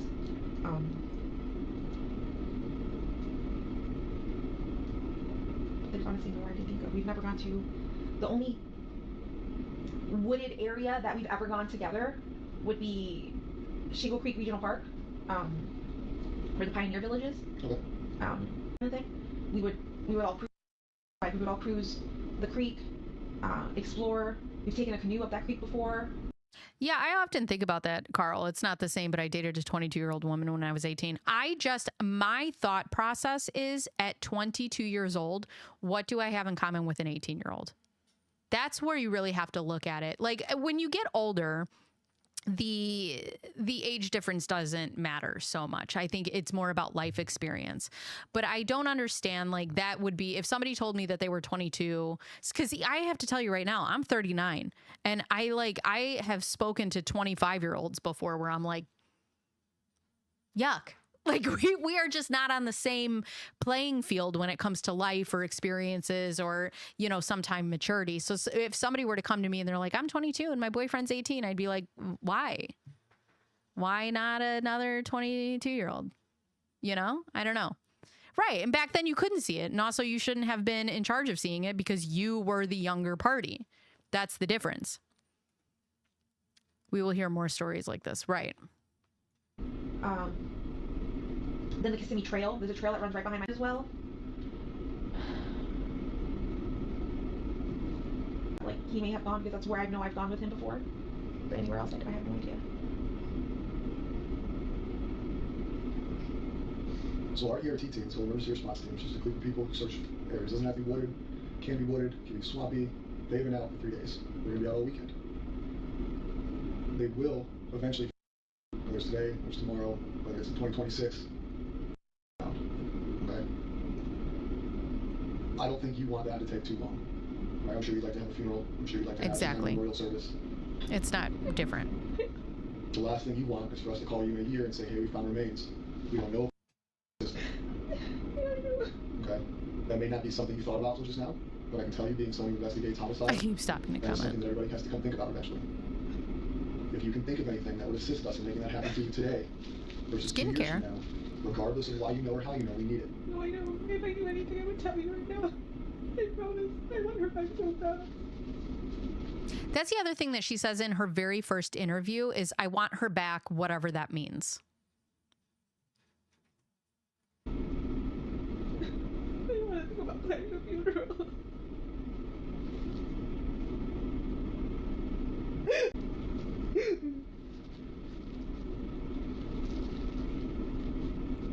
With his father since this. I've limited contact over the last 2 days because I know too much and I don't want to tell them anything. You don't want to tell them what we've told you? Who, me? Oh, you're an angel. No, I'm going to be 40 this year, actually. My birthday's in June. Thank you. You or you don't want to tell them what you know? No, I don't want to tell them what you guys have told me. I can't. I'll just keep this I don't up want to share. forever. It's so difficult because I've known them for just as long as I've known Steph, and they feel like absolute shit right now. I know that they kind of got into a fight because Chris. No, but that's the thing. You say you're being hypocritical, but I would not like my daughter dating an 18-year-old. But that's the thing, right? We all grow and we all understand things differently, you know, as you age and you understand. I'm sure at 18, you know, if a 25-year-old hot guy came up to me, I'd have been like, yeah, I know the person that I was at 18. I was not mature enough to understand the difference. But on the flip side of that, now being older myself, and you look again at somebody was, you know, somebody who's that age, I want to know what you have in common with them. That's all. It's very different points in life. Are you sure we know our son? Are you sure we know our son? I don't think we know him at all. The evidence on the phone coming out, they know. Oh, this is about his parents. They know he's a piece of shit. So we talked to his dad, and his dad knows as much as you know. He knows his son's a rapist. He knows his son's a murderer. He's talked to us. He's been very open with wanting to help any way he can, whether that's technological, whether that's verbal. Yeah, his parents were super forthcoming. He knife to you guys. He remembered he had a knife on him and gave it to you guys. I thought that was. Have you talked to Chris about Steph needing a lawyer? Yeah. When? Oh, wait. Here we go. Hold on. Sigh, there's another sigh. Have you talked to Chris about Stephen needing a lawyer? Now, Chris Stearns is Stefan's dad. Just keep that in mind. Yeah. When?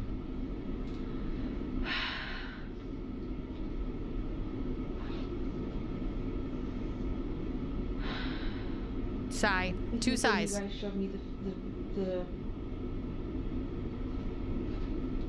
photos. So we showed you photos of It gets graphic. And No. the first thought you had was to ask his father. Trigger if he warning. should get a lawyer? No. I saw a picture. I didn't see the rape. I didn't know she was getting raped until yesterday. I saw the picture of the oral sex happening. His own parent. Shut up.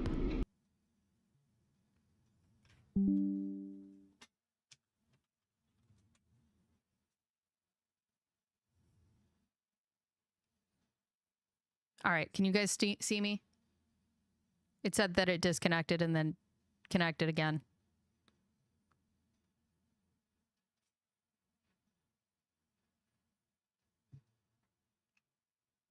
Okay. Thank you, John. John's on technical support. I don't know why I kept.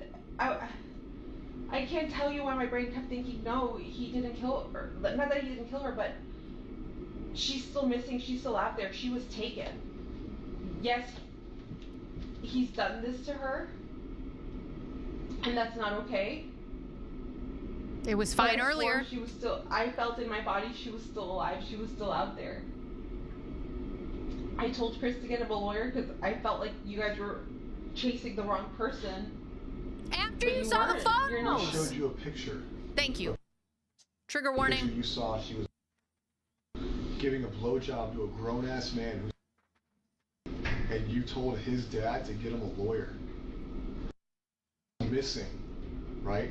Now you, but then you just thought she was missing. And we were showing you our investigative lead being raped. A blowjob is rape. Not consensual. Whether she wants to do it or not, that is not consensual. And you prioritized him again. You prioritized him by offering him or telling his dad to get him a lawyer. Not. And I love how she's like, oh, I didn't know that she was getting AR'd until yesterday.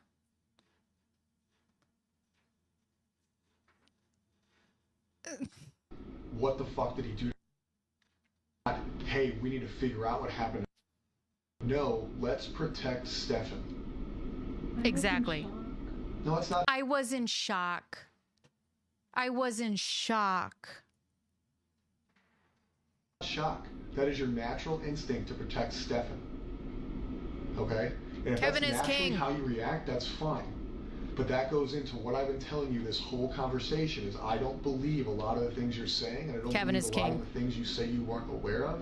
And that is because you've now shown me twice that your first reaction, no matter what you were told or shown, missing and we're seizing the cell phone, or we're showing you pictures of her giving him a blowjob, your first reaction is to protect Stefan. So now, ordered by Stefan. Narrator, where did you get that information? Because I have not seen that yet. Unless, like, they were using it, and then he said it was for them. You're aware of this. You were shown pictures of this. You were shown pictures of her body in his car with a seatbelt on, right? We have played it out for you. Right. Now you're in a stage where he's in jail. You know she's passed away, and now you can feel emotion, right? Until that point, when you were shown that she was deceased, your continued first reaction is to protect this guy. And he's still so calm. You just said, I only saw a picture He's still of him, so whatever calm. your verbiage was, I say blowjob, of his penis in her mouth. Ugh. And your first reaction was, fuck. Oh my, victimized? No. She's being abused? No. It's Stefan needs a lawyer. Who the fuck cares if we think he killed her? He's. I don't know why. I don't know why I said that. But that's the problem. You don't know why. So the reaction in your mind is you are continuously protecting this guy. Right. So why do I sit here and believe that you don't? Look, there goes his foot. You know Stefan killed her. You know Stefan's been raping her. You know without her body, Oh, yeah, can Carl. he be charged with murder? Oh, yeah. I don't know. Exactly. So you don't know what we can do. Do I think we can charge him with murder? It's not up to me. Should he be charged with murder? Yes. Please. Does your role in her life lead this to happen? I'll be honest. Yes. Yes. Kevin is king. Since she was a child, since her victimization started, it occurred under your roof and you acted like it didn't exist. And knowing the victimization, knowing how ongoing it is, knowing that you saw a picture of it, not just us telling you, not me and him saying, hey, listen, he's being, I think they had a bad relationship. They showed you a fucking picture of it. And you still protected him. Yup. So how am I supposed to not think that the thought process in your mind is until she's found, Stefan can't be charged with murder? Because we both now know that you don't want him to be charged with murder because you want him to have a lawyer. No, I don't. That was was the blowjob. That was then. then. He can't be charged with murder. That was then. Everything that you guys have shown me since then and have shown me that he's What would they need to show you? That's what I want to know. What else do they have to show you? What else did they have to show you? Because they showed you the one most important thing in the world. And then you said, get a lawyer. What else? They needed you to see her lifeless body in a car? They needed you to see him shoving her into a trunk? The first stop wasn't him violating her? Now and now that you guys have showed me all these different things. Picture of her dead in a car for you to finally not take his side? Kevin is king. Enough. Do you not see where I'm coming from? Like, I'm not trying to be a dick here, but it makes absolutely no sense that you were. That's a great point. That was then. 5 minutes ago. That was then. This is not. We don't live in the past, Lori. We don't live in the past. Is Stefan. I don't know. Where does your mind go? Stefan. There should have been no doubt in your mind when they showed you that picture of what he was doing to you that you had any care in the world other than I want that motherfucker to die. Thank you. Whether you believe in the death penalty or not, he protected him. So now we're talking about her disappearance and where her body is. Yup. Why do I believe that you're still not protecting him? Yup. Because you say so? Because you can't explain why you protect him. You can't explain what is inside of you that makes you protect Stefan. And you may never be able to explain it. But eventually we're going to have to figure it out, because you haven't convinced me that you're still not protecting Stefan. I got all these people out here searching. I haven't seen my own kid in days because I'm looking. I truthfully believe that I can't go home and see my kid is because you're protecting. Right. He cares. He cares more about her kid than she does. People sitting in the woods just waiting for me to tell them where to go, but I can't because I think you're in trouble. I don't care about him. I want him to go to jail. I want the worst thing possible to happen to him in jail. I know what happens to predators in jail. Like, I'm ready for that. Like, please. I don't I'm ready for that. I'm not protecting him. But you knew he was a predator when you got shown the picture. And then you text his dad that he needs a lawyer, and you hope that he invoked, was the words I was told. What? You hope that he didn't talk to us. He needs a lawyer. No. All over a picture. You didn't care. You didn't care then. Oh, whether sex isn't important to you, that wasn't anything close. I knew what I saw was terrible. He was a predator right then and there. I knew what I saw was terrible. Yeah. Yes. And after you found out he was a predator, did you not say he needed a lawyer? I did. So why today, Friday at almost 3 o'clock, 5 days into the disappearance, 2 days since you probably found out, or 1 day since you found out she was murdered, do I believe That's another great point. that you're not telling me where he went? It's almost like justification. Or that he didn't disclose to you where she was, or what caused this to happen is, listen, I know you know I've been doing whatever, or listen, this fucking happened. Also true. How do I believe that that didn't happen when everything you've shown me is protect Stefan? Now, once have you shown priority in this conversation, in this investigation? You know, I gotta tell you, not once. We've been watching this for an hour and 49 minutes. Not once has she gotten mad. Of all of the emotions that she's had, she has giggled. She has cried. She has moved in her seat. Never once has she gotten, like, fucking pissed. Because I gotta tell you, if I was in this position and somebody was telling me that I don't prioritize my daughter, I would be like, fuck you. There is no anger here. Right. Kevin is king. You're coming here looking for her. You reported her missing. Trouble for not doing that. But outside of you reporting her missing, and I may be wrong, I haven't been involved in all aspects of it, but you have not shown me one bit that you prioritize her over him. Ever. And that sucks.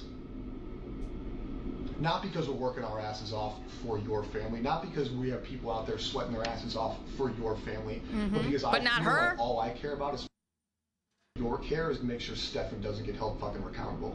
Well, I don't care anymore. Anymore? Because we're being assholes, because I'm not anymore. Being nice. No. But up until Thursday, it was okay that she gave him a blowjob. No big deal. Get a lawyer. No, it wasn't. It wasn't okay. I was, honestly, I saw that and I was in shock. And I don't know why my first reaction was to tell him to get a lawyer, but I saw that and I was in shock and I was just like, I don't know what to believe. I don't know what to believe.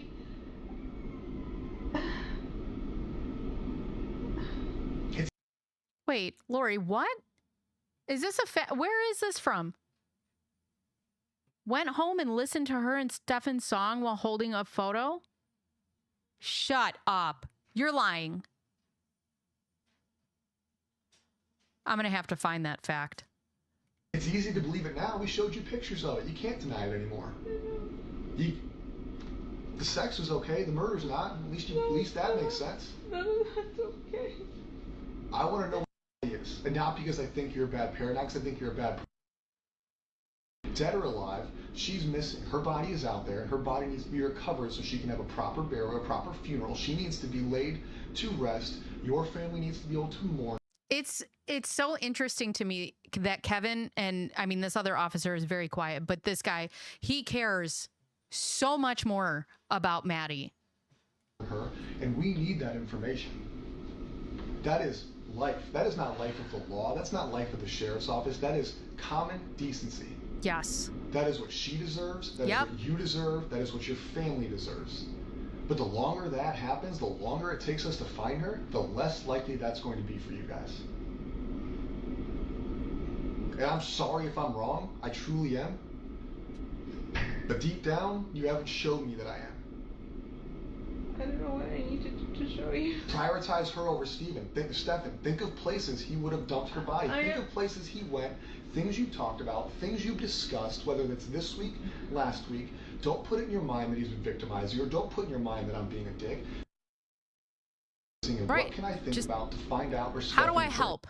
How do I help find my own daughter? Oh, the guy on the left, his foot, he's like a helicopter. I feel like he's going to take off at some point. You know more about where he goes, what he's doing, or what he would do than you want to realize. That's natural, not because I'm telling you, but because that's natural. I have best friends. I know more about them than I think I know about them. I just need to sit down and think about it. So I need you to sit down and think about it. Whether you need a minute, we're not in this room, whether you want to do it with us in this room, we need to leave here with an idea of where we can go look for. That is one thing we can agree on. I've sent you the list of the stores that he may have stopped at and didn't stop at. The only outdoorsy places I can think of that we've ever gone to that he would know about would be Shingle Creek or Kissimmee Trail. I don't know if he knows where Lake Toho is, but that could be another option. Because you think it's a wooded area? Because it's a... And she never leads him, never leads him to 192. With gators? Like... I don't... We haven't discussed anything. This topic, I never asked him if he directly... I never thought he could have. I always assumed the best in him. We get it. You love him. You thought the best of him. Directly, I didn't even suspect. Not until you guys showed me that picture. Flying kick incoming. We're here. Exactly. So they sat in the car for hours while forensics was in the home, while they took his phone, and Maddie's missing, and they didn't discuss anything about Maddie. Right. Everything about this. She is very much... Yes. I don't know. I'm just thinking of, if I name places, it's going to be wooded areas that I can think of, but he hasn't told me anything. Like, he has not told me. So she, and if I skip it, because I'm going to try to skip forward because I have to go soon. She knows that it was strangulation. She knows that Maddie, when she tells her fictional story, that Maddie was put into a car. And right now she's talking about a wooded area. You guys talked about 3 out of 3. You should be guessing people's weight at carnivals. How did you get that? Right. They didn't discuss it because they both knew. I think that's a great point. Or we haven't discussed. So him going to 192 that day, all you know is that the flat tire was an act of God, or just the flat tire so he could have a reason to pull over and make it look like he was doing something inside of the car and he needed to get something out of the trunk. he went to 192. He said he wanted to visit House Card Rules. That was one of he named 3 stores, and that's one store I can remember him listing on that list. House Card Rules? Yeah, I don't have my phone. We'll get your phone with that. House Card Rules. What kind of store is that? I don't know if that's like a video game or card game or board top game store. But that's on 192. Close to one. I think close to 182 somewhere. And he said he wanted to go to 3 stores. Yeah. But he did tell me that I just don't remember which one. Are there woods in that area? Are you familiar with 192? No, not with these stores. I have no idea. Other than you came up with wooded areas that you know of. Yeah. You came up with wooded areas that you think. Bye, Carl. Because I've been there with him. Yeah. I need to know wooded areas where he travels. Right? You're saying we've been there, so she could be there. So that tells me she's not there. It tells me it's a waste of a search. Okay. Because when I put 90 plus people there, that's all day.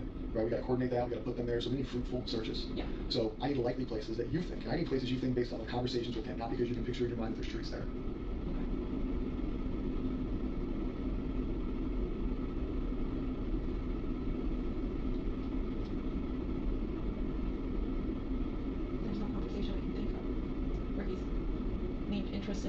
anywhere near the woods or it being along his way.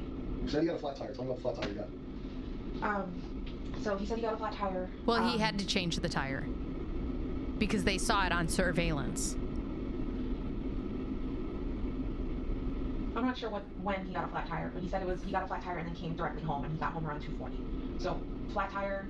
He said he was driving down 192 and it just popped and shredded and fell apart. And he pulled over into a plaza and changed the tire for the first time in a very long time, and said he hurt himself doing it. The frame of the car, something came down on his finger. All his lies, I don't care, but I want to know what you question him about. Why was he there? What was he doing? There's no way you're the most trusting woman in the world. You just don't ask clarifying questions. I know no relationship I've ever been in is that trusting. He just tells you he's gone at 3 in the morning, getting a fucking wild walk, and you're like, I don't know that. Same thing with this. It's like, oh, I got a flat tire, was here. Why is he? Right.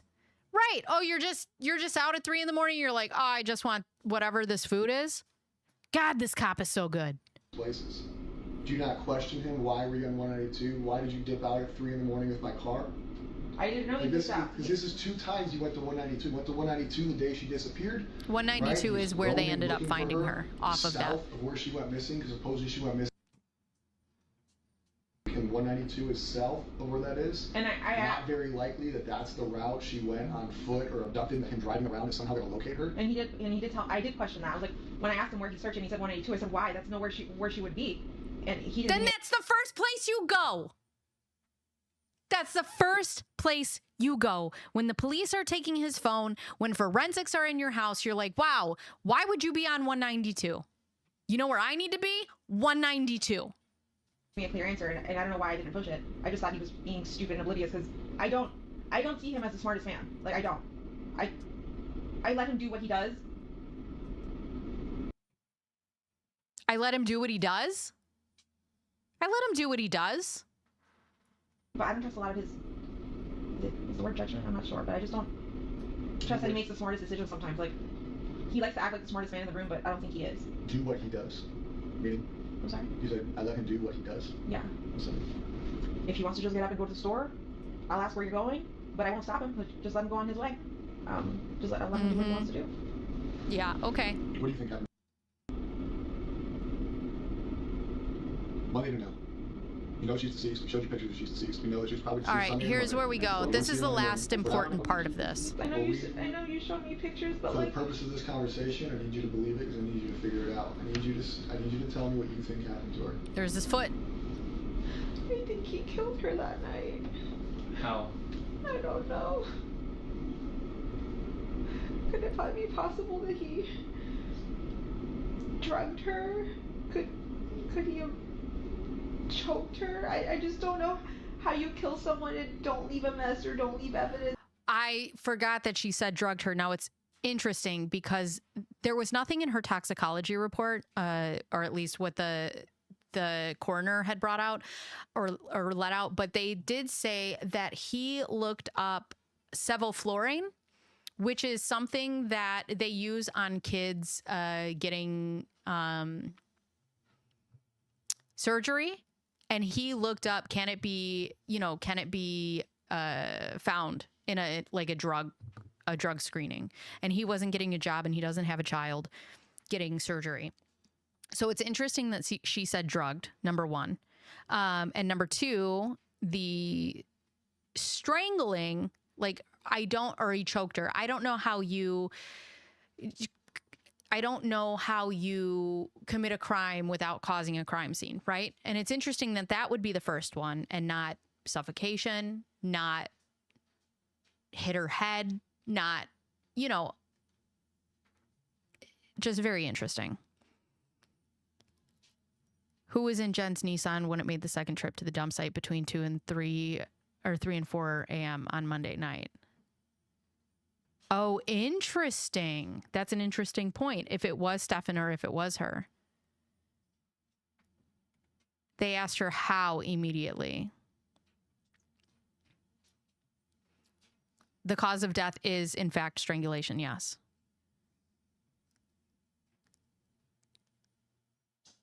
Was she just claiming that he couldn't possibly have killed her? No, she doesn't understand how you could kill somebody and not leave a crime scene. Hold on. I mean, was there a mess? Was there evidence? Don't leave a...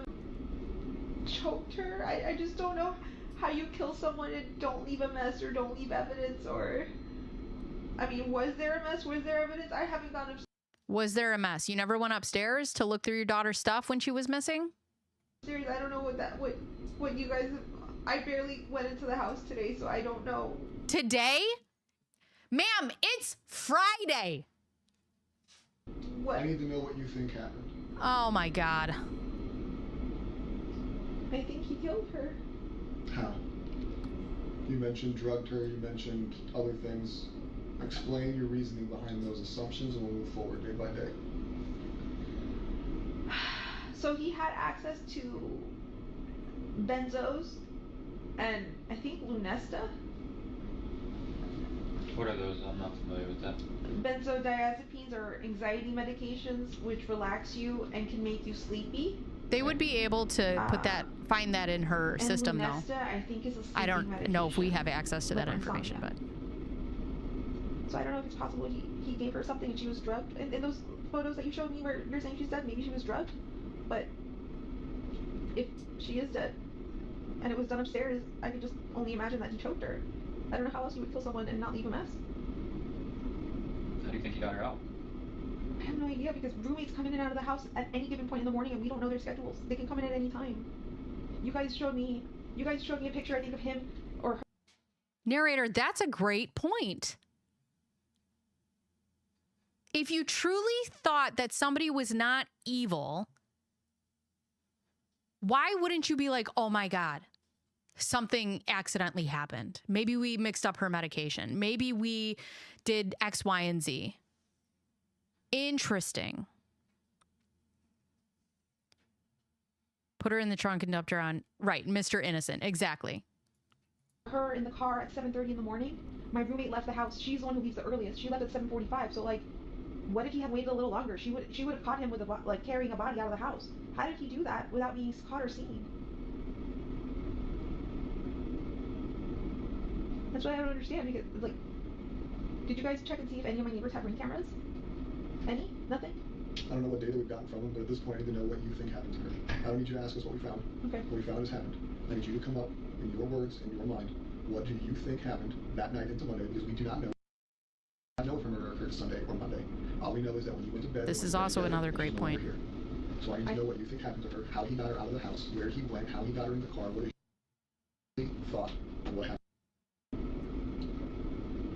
I think she was killed Sunday night. Oh, here we go. Okay.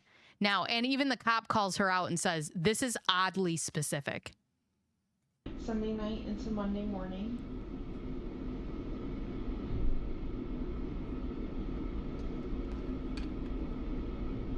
I'm thinking he carried her out of the house. I don't know how he didn't get caught by any of my roommates or no one heard.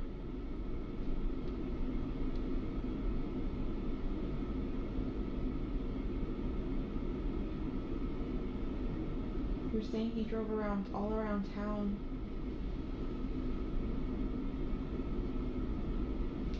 I'm not sure where he could have gone.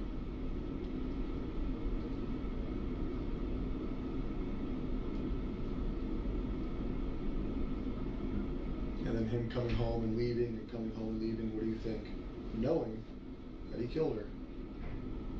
That's suspicious as fuck. It is suspicious. That's suspicious as If you're fuck. writing a book, what do you write? This, let's say Here we this is go. a fiction novel, right? You're now aware that he killed her, so now you can piece together a story of what happened, right? You don't know the story because you're not him, and you tell me he hasn't told you, so it's not real. So you're telling me what you think. Yeah. Right? We know he killed her. We know he drove out of there Monday morning. We know he discarded her backpack in the trash dumpster. We know he discarded her laptop and one shoe. Right? So all her property was discarded to look like she's gone. Now he doesn't have evidence with him. They leave. You've been told that they drove around Orange County, Osceola County, wherever it was. We've pieced that together throughout the week. Right? He's told you where, at least in his version of where he was and what he was doing. Right? But then you have all these suspicious times of when he's left and come back and he's gone here and gone there. So what do you think he was doing on all these suspicious times? He's roaming 192. What do you think? Knowing what you know now we can play. You know she's dead. You know that we've given you information. What do you think? Knowing what you know, This again. He was doing in 192. He was doing here. He was doing here. He was doing in Northport. What do you think?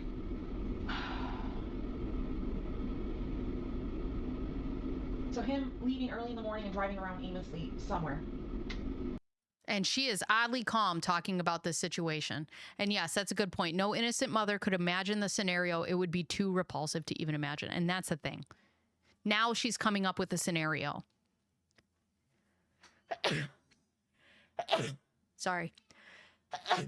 Very calm, cool, and collected.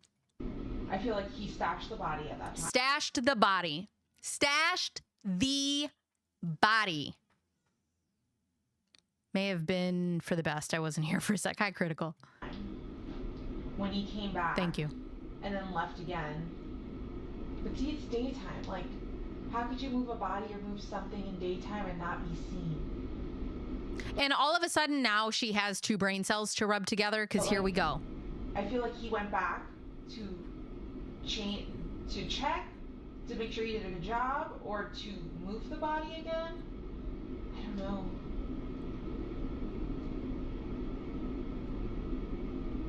But him leaving the house multiple times without his cell phone is sketchy as fuck. It's so suspicious. Which is an intentional act. It's not accidental, so that Right. can play into what you think happened. Yeah. Do you think phone being on the dresser? It was intentional. Yep.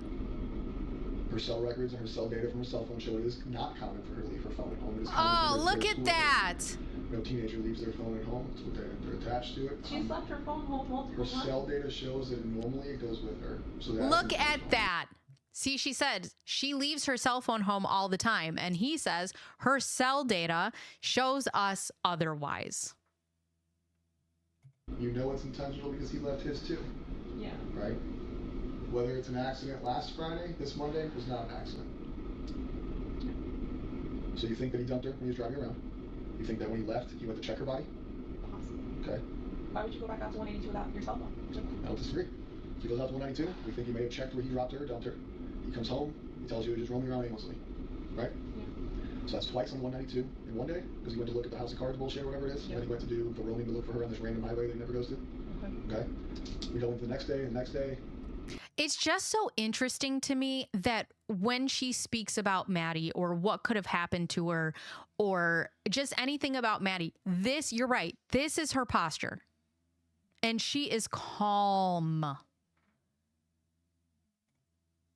Think of the suspicious things he's done. Tell me what you think he's doing. Him grabbing my phone and trying to log into his emails, that seems kind of suspicious. So now we know that she says he was trying to log into the emails when, I don't know, an hour ago, she said he needed to play with my phone. What was he trying to see? What was he trying to do? Exactly. I have no idea. When he had my cell phone, now that I think back to it, he had something wrapped around it so the phone was under a blanket and he was like this. So I tried looking at the screen at one point and I could see an email. But And that was the cell phone we took from you today, or you gave us today. Yeah. This is also a good point.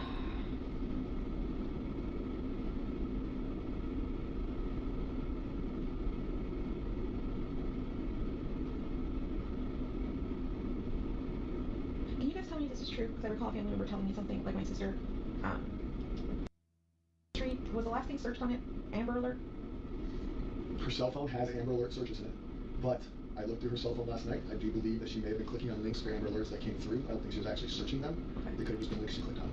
This, I don't understand. I feel like something's going to come out once, I don't know. Because he's not being forthcoming or helpful at all. He is not talking to police. He's not even going to like his court stuff. Like his lawyer has had to show up by herself or by himself, whoever the lawyer is. So I'm interested to see what he does moving forward. But you're right. Yes. Also, Madel, it sounds like she's just talking about her neighbor. She's just talking about something on a regular day. Because I wasn't sure if that was him Googling on her phone about Amber Alerts or if that was her. That we will never know. He is not obviously cooperating. Can you guys explain what happened yesterday? Before that, I need you to continue going with Yeah. Where are we at? suspicious utilization of your phone.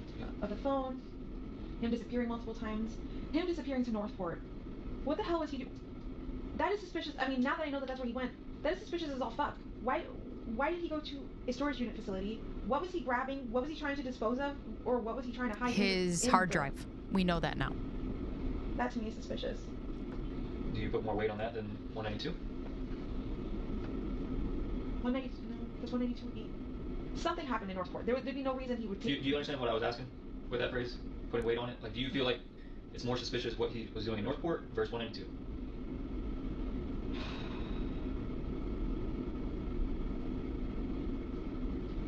I don't know which one's...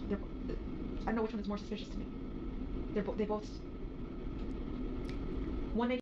Well, here's the thing on the jail phone calls, right? He said, I didn't start it, and you say he's totally going to chuck her onto the bus, which I also agree with. But if he can prove it, she's got a problem.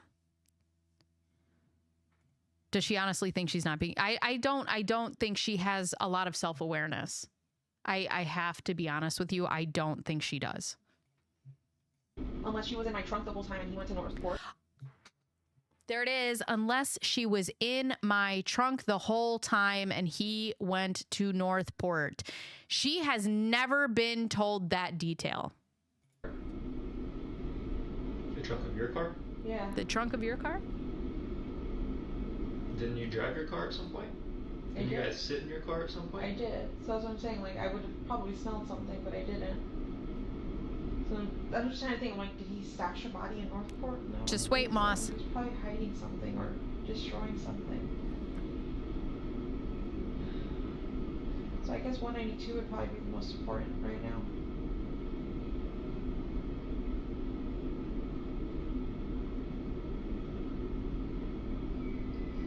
Her being in your trunk is oddly specific.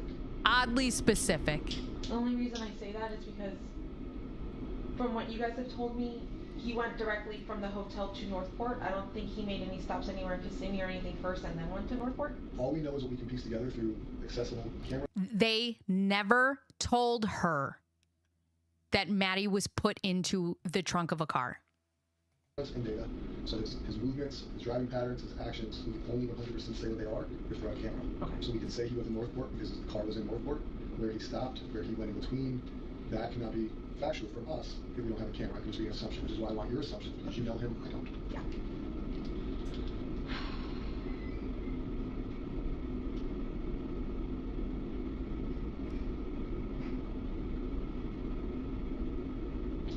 Which another point is, she's so quiet. She doesn't know anything about this man.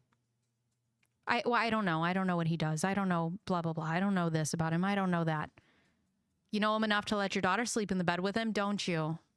I fell asleep at 3:30, 4 o'clock in the morning. At the hotel. What was that, Monday night? Tuesday night?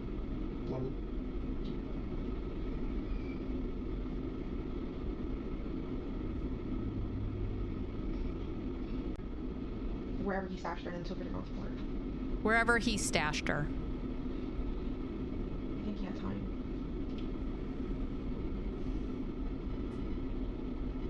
Has he cleaned your car since he came back from Northport? Was he brought to a car wash? Has he detailed it, paid somebody to come out? No. Because you, through your, we call it a fiction novel, you piece together what you think happened based on a suspicious activity, and you ended with, you think he put her in the trunk and brought her to Northport. Yeah. Yes, they I did. know I asked you to make assumptions, but I want to know why. Why is that how you finished this? What is in your mind leading you to believe that is the ending of the story? Right. Because 182 seems like a really busy strip, and I can't think of anywhere immediately, like... But he never goes to 192. Why is she leading them away from 192? It has to go to Northport, right? Even though she said in this interview, he never goes to 192. Why would he be over there? I could name one reason why he would be over there. Other than going deep into St. Cloud, like passing St. Cloud, like going into Holopaw or Harmony, that I could see stashing the body somewhere around there. Stashing the body. Northport has so many wooded areas, and I feel like... I don't know, he would be familiar with both areas. I just don't know him to ever drive down 182 super far down, like into St. Cloud. There you go! I don't know why he would ever drive to 192. Well, maybe that would be the first place I would go. He's never gone to 192. Let's go there. Critical thinking skills. All around Northport. My brain. But see, I don't want to say anything and like lead you guys down to Northport to do a search and nothing's there. I'm just We're gonna go everywhere. Searching woods right now, which is not. Okay. just want to be like, I know you guys are like looking at me for the details, but I'm like, I don't want to send you on a wild goose chase. But go to Northport. You know him better than us. You gotta really think.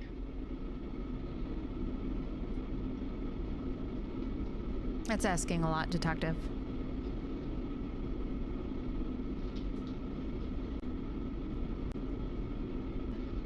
I feel like you're becoming emotional right now. I feel like you want to tell us. No, if I knew what to tell you, I would tell you. If I had the truth, I would tell you. I don't know anything. Jennifer, where do you think you took her? There is no anger. Even when they accuse her of knowing something that she doesn't know, there's no anger.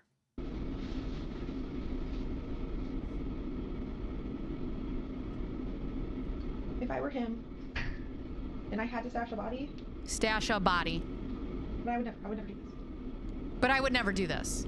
Just so you guys know. My mind would say to go to Lake Toho. There's a lot of woods there. There's a lot of gators. Though.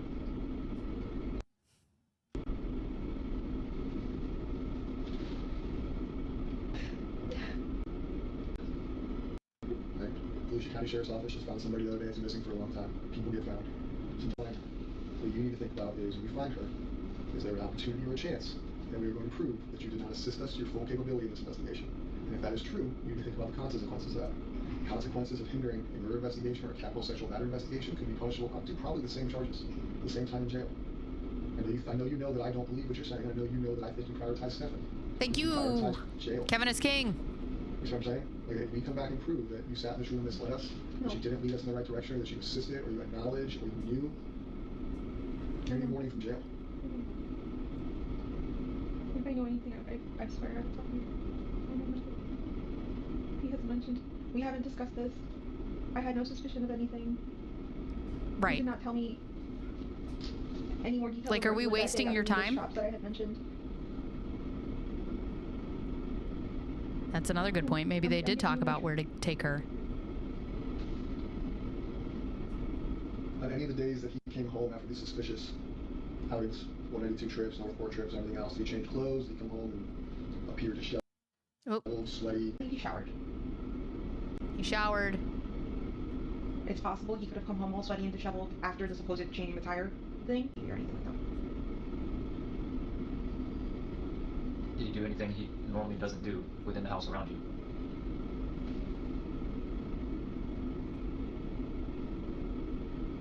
No.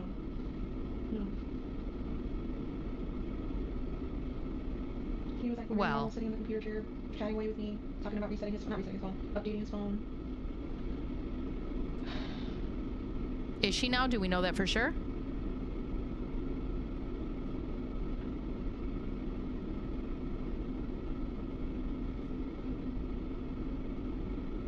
I have to tell you, if she is a witness for the prosecution and Stefan has a halfway decent defense attorney, they are going to tear her to shreds on cross-examination.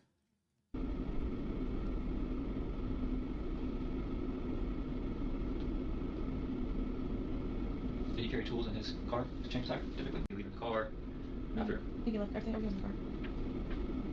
To verify that he changed his tire? I don't think. From the tire you were going, right? Yeah. What he told us? Yeah. Oh my And God, she was she says recording this nothing. Yeah. during that. I didn't even think of doing. How can we believe some of the stuff that you're telling us, or believe that you don't know? I don't know how to say it. I mean, I guess I'm stupid and gullible and very trustworthy, but I didn't I guess I'm stupid and gullible. But you knew he was vindictive. You described him as not trustworthy to his family. You described instances where you document where he was lying to his family, lying to you, lying to others. Lying to his family, yes, but lying to me. Discussed that he So there's, so when is the trial? There's two trials because he's going to be charged for the homicide, and then there's a separate trial for all the child stuff. I believe one's February, and I want to say the other one's September. I'll have to Google that real quick and let you know. That's why I think they haven't charged her with anything, because she's a witness for them.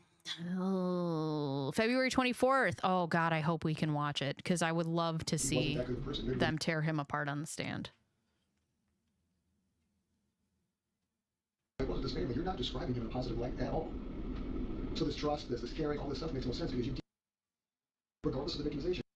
Right. Describe him as a good person. He's stealing from his parents, right? But he never stole from me. You guys have no money, but all he's doing is ordering things, right? He's buying himself things. He's not.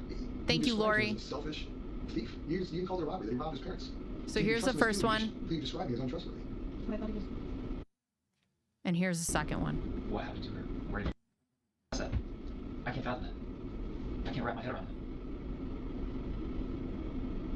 I think I only asked him if he took her to school when I called him and told him to come to the office. I asked him if you dropped her off at school, right? Because she never made it. And he said, yeah. And I was like, she never made it. Where did you drop her off? You guys sat in your car.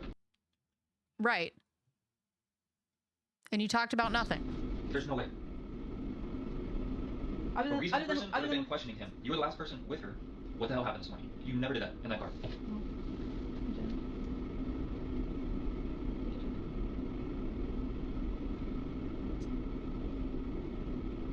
I don't know what she could provide.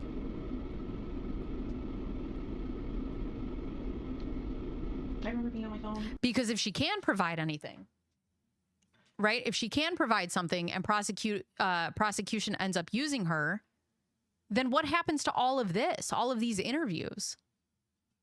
What happens to her?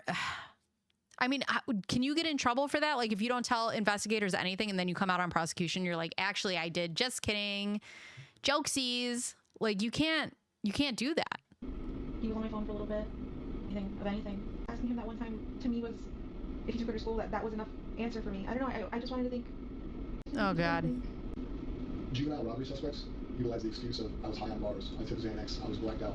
Right? Every juvenile robbery suspect you interview, I was in your words medicated, in their words high, incapacitated, drunk. It's an excuse to avoid admitting what happened. When you say you're medicated, I can't think of an amount of medication that will numb you so bad to numb the fact. There you go. Thank you. And by the way, narrator, phenomenal point. Phenomenal point. I understand what you're saying now, right? Reasonable doubt, which is all you need to, get out of your charges by a jury, right? That's usually the jury instruction is it beyond a reasonable doubt? And she provides that for the defense.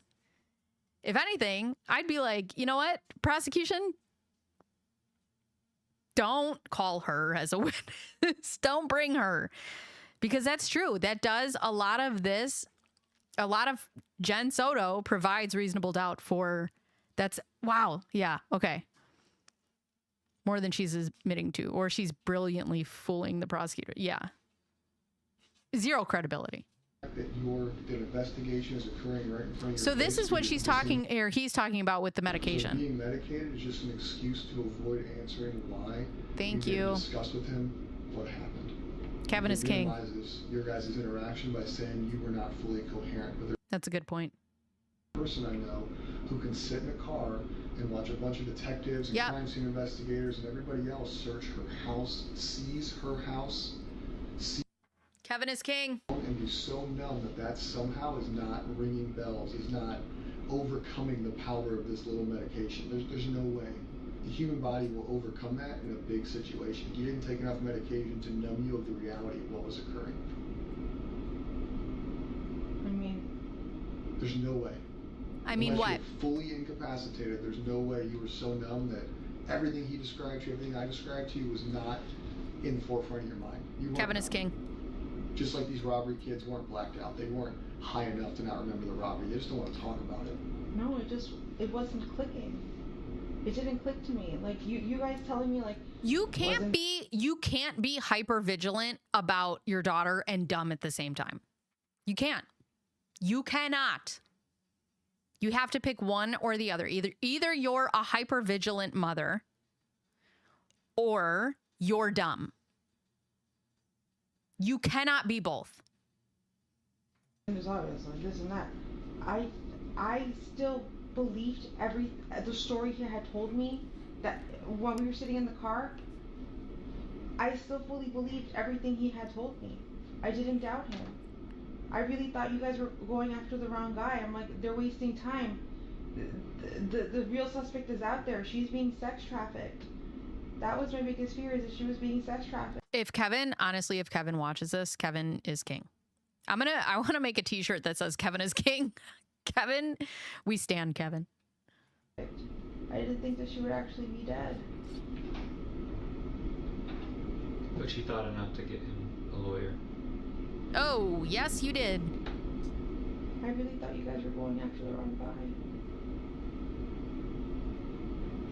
At that point, from the jump, we've been trying to find her. Merch. Kevin is King sweatshirts. That has been and will be our biggest priority. Right. Everybody but Jen Soto was trying. Even Stefan Stern's like, I'm gonna go look for her. I mean, I know where she is, and she's like, why would you do that? And I'm like so happy that happened, because if not, this would have continued to keep happening. Well, it wouldn't have, because he killed her on Monday. Talking about if she had been found. Found alive.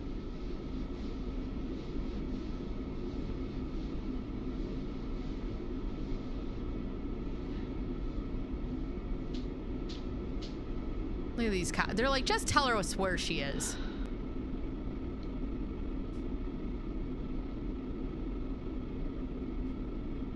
There's no, I've asked this before, but there's no like map you guys can show me of like with a highlighted route of where it's gonna take it to see if I could see if I could recognize anything or. Okay, so then they do show her. If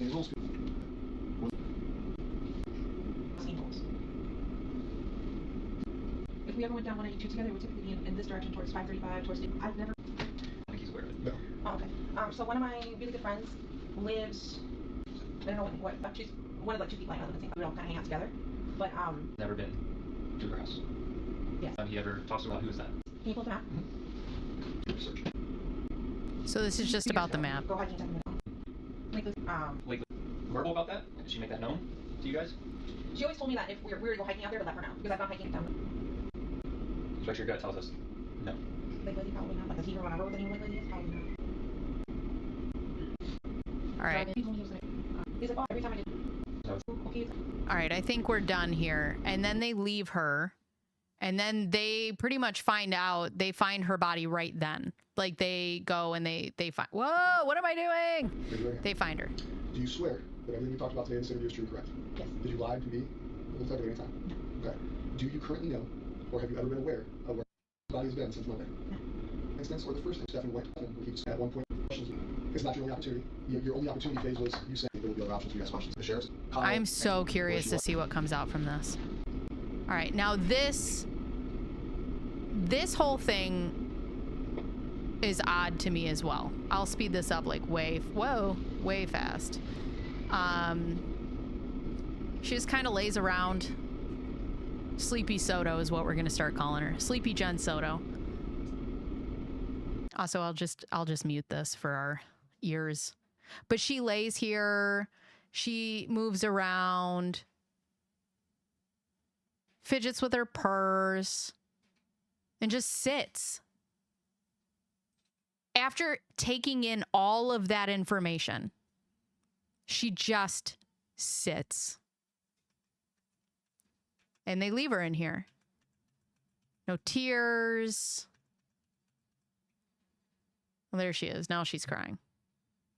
Oh, hold on. What do we have here? I can't imagine taking in that information just like sitting. Paperwork, because we did log it into our system. So now that it's in our system, we got to release it properly to you, which is no big deal. Take a couple minutes. Because of the high profile. All right, I know you said we can download your phone, and I do appreciate your cooperation with that. But because the same way we do with Stefan and every other phone and digital device we receive, they're making us write a search warrant on it. It's a little bit longer. By the time we are able to give you the phone back today, we'll let you know that. All right. And then they're talking about her phone. Okay. So, oh no, wait, I wanted to see, oh, there's no way to get that back up. I wanted to see some of the comments that were sent on that. Anyways, okay. My brain is fried. I do have to tell you, I'm very happy that I don't have to watch that again because I've watched it enough times to make my video, and then now we've watched it now and I've been able to talk to you guys about it. Listening to Jen Soto talk, she knows things. She's a hypervigilant mother unless she doesn't know anything, and then she's just, in her own words, right? I guess I'm just dumb and gullible and, you know, all of these things that I wanted to believe Stefan Stern's. What we can all agree on is that I'm subscribing. Can't wait for the trial. I can't. Yeah, I'm excited to see. Thank you for the sub, Lori. I appreciate it. We can all agree that Jennifer Soto is a negligent mother. Okay, when it comes to this whole situation. Obviously, in a court of law, okay, so Jen hasn't been charged with anything. Obviously, we know anything that we say here on this chat is alleged. You know, this is all for entertainment purposes only. This is an opinion-based channel. I absolutely 1000% think that Jen had more to do with this than she's saying. I think that if she didn't have anything to do with it physically, I think being complicit in just letting it and allowing it to happen, where she doesn't want Stefan charged. That's not in this interview, I don't think. But yeah, there's definitely something, there's something with her that we don't know yet. I agree with you, Pina.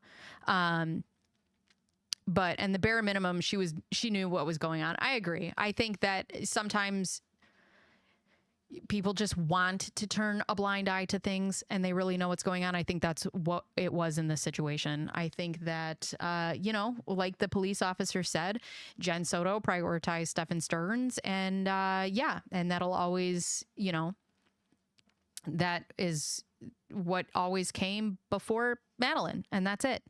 And that's how they got here, and, whatever. And even if she didn't have anything physically, right, to do with the death of her, I think she had everything to do with the fact that something was happening to her before she passed away. So with that being said, I would definitely like to watch other Jennifer Soto interviews. There are a ton more. So if you guys are interested in that, let me know. Other than that, I have to go be a mother now. I appreciate you guys hanging out with me today. I know I reschedule, and I appreciate you for being understanding. I had my 24-hour flu bug, and then I had a migraine today. So I'm going to go get something to eat. I'm going to go be a mom.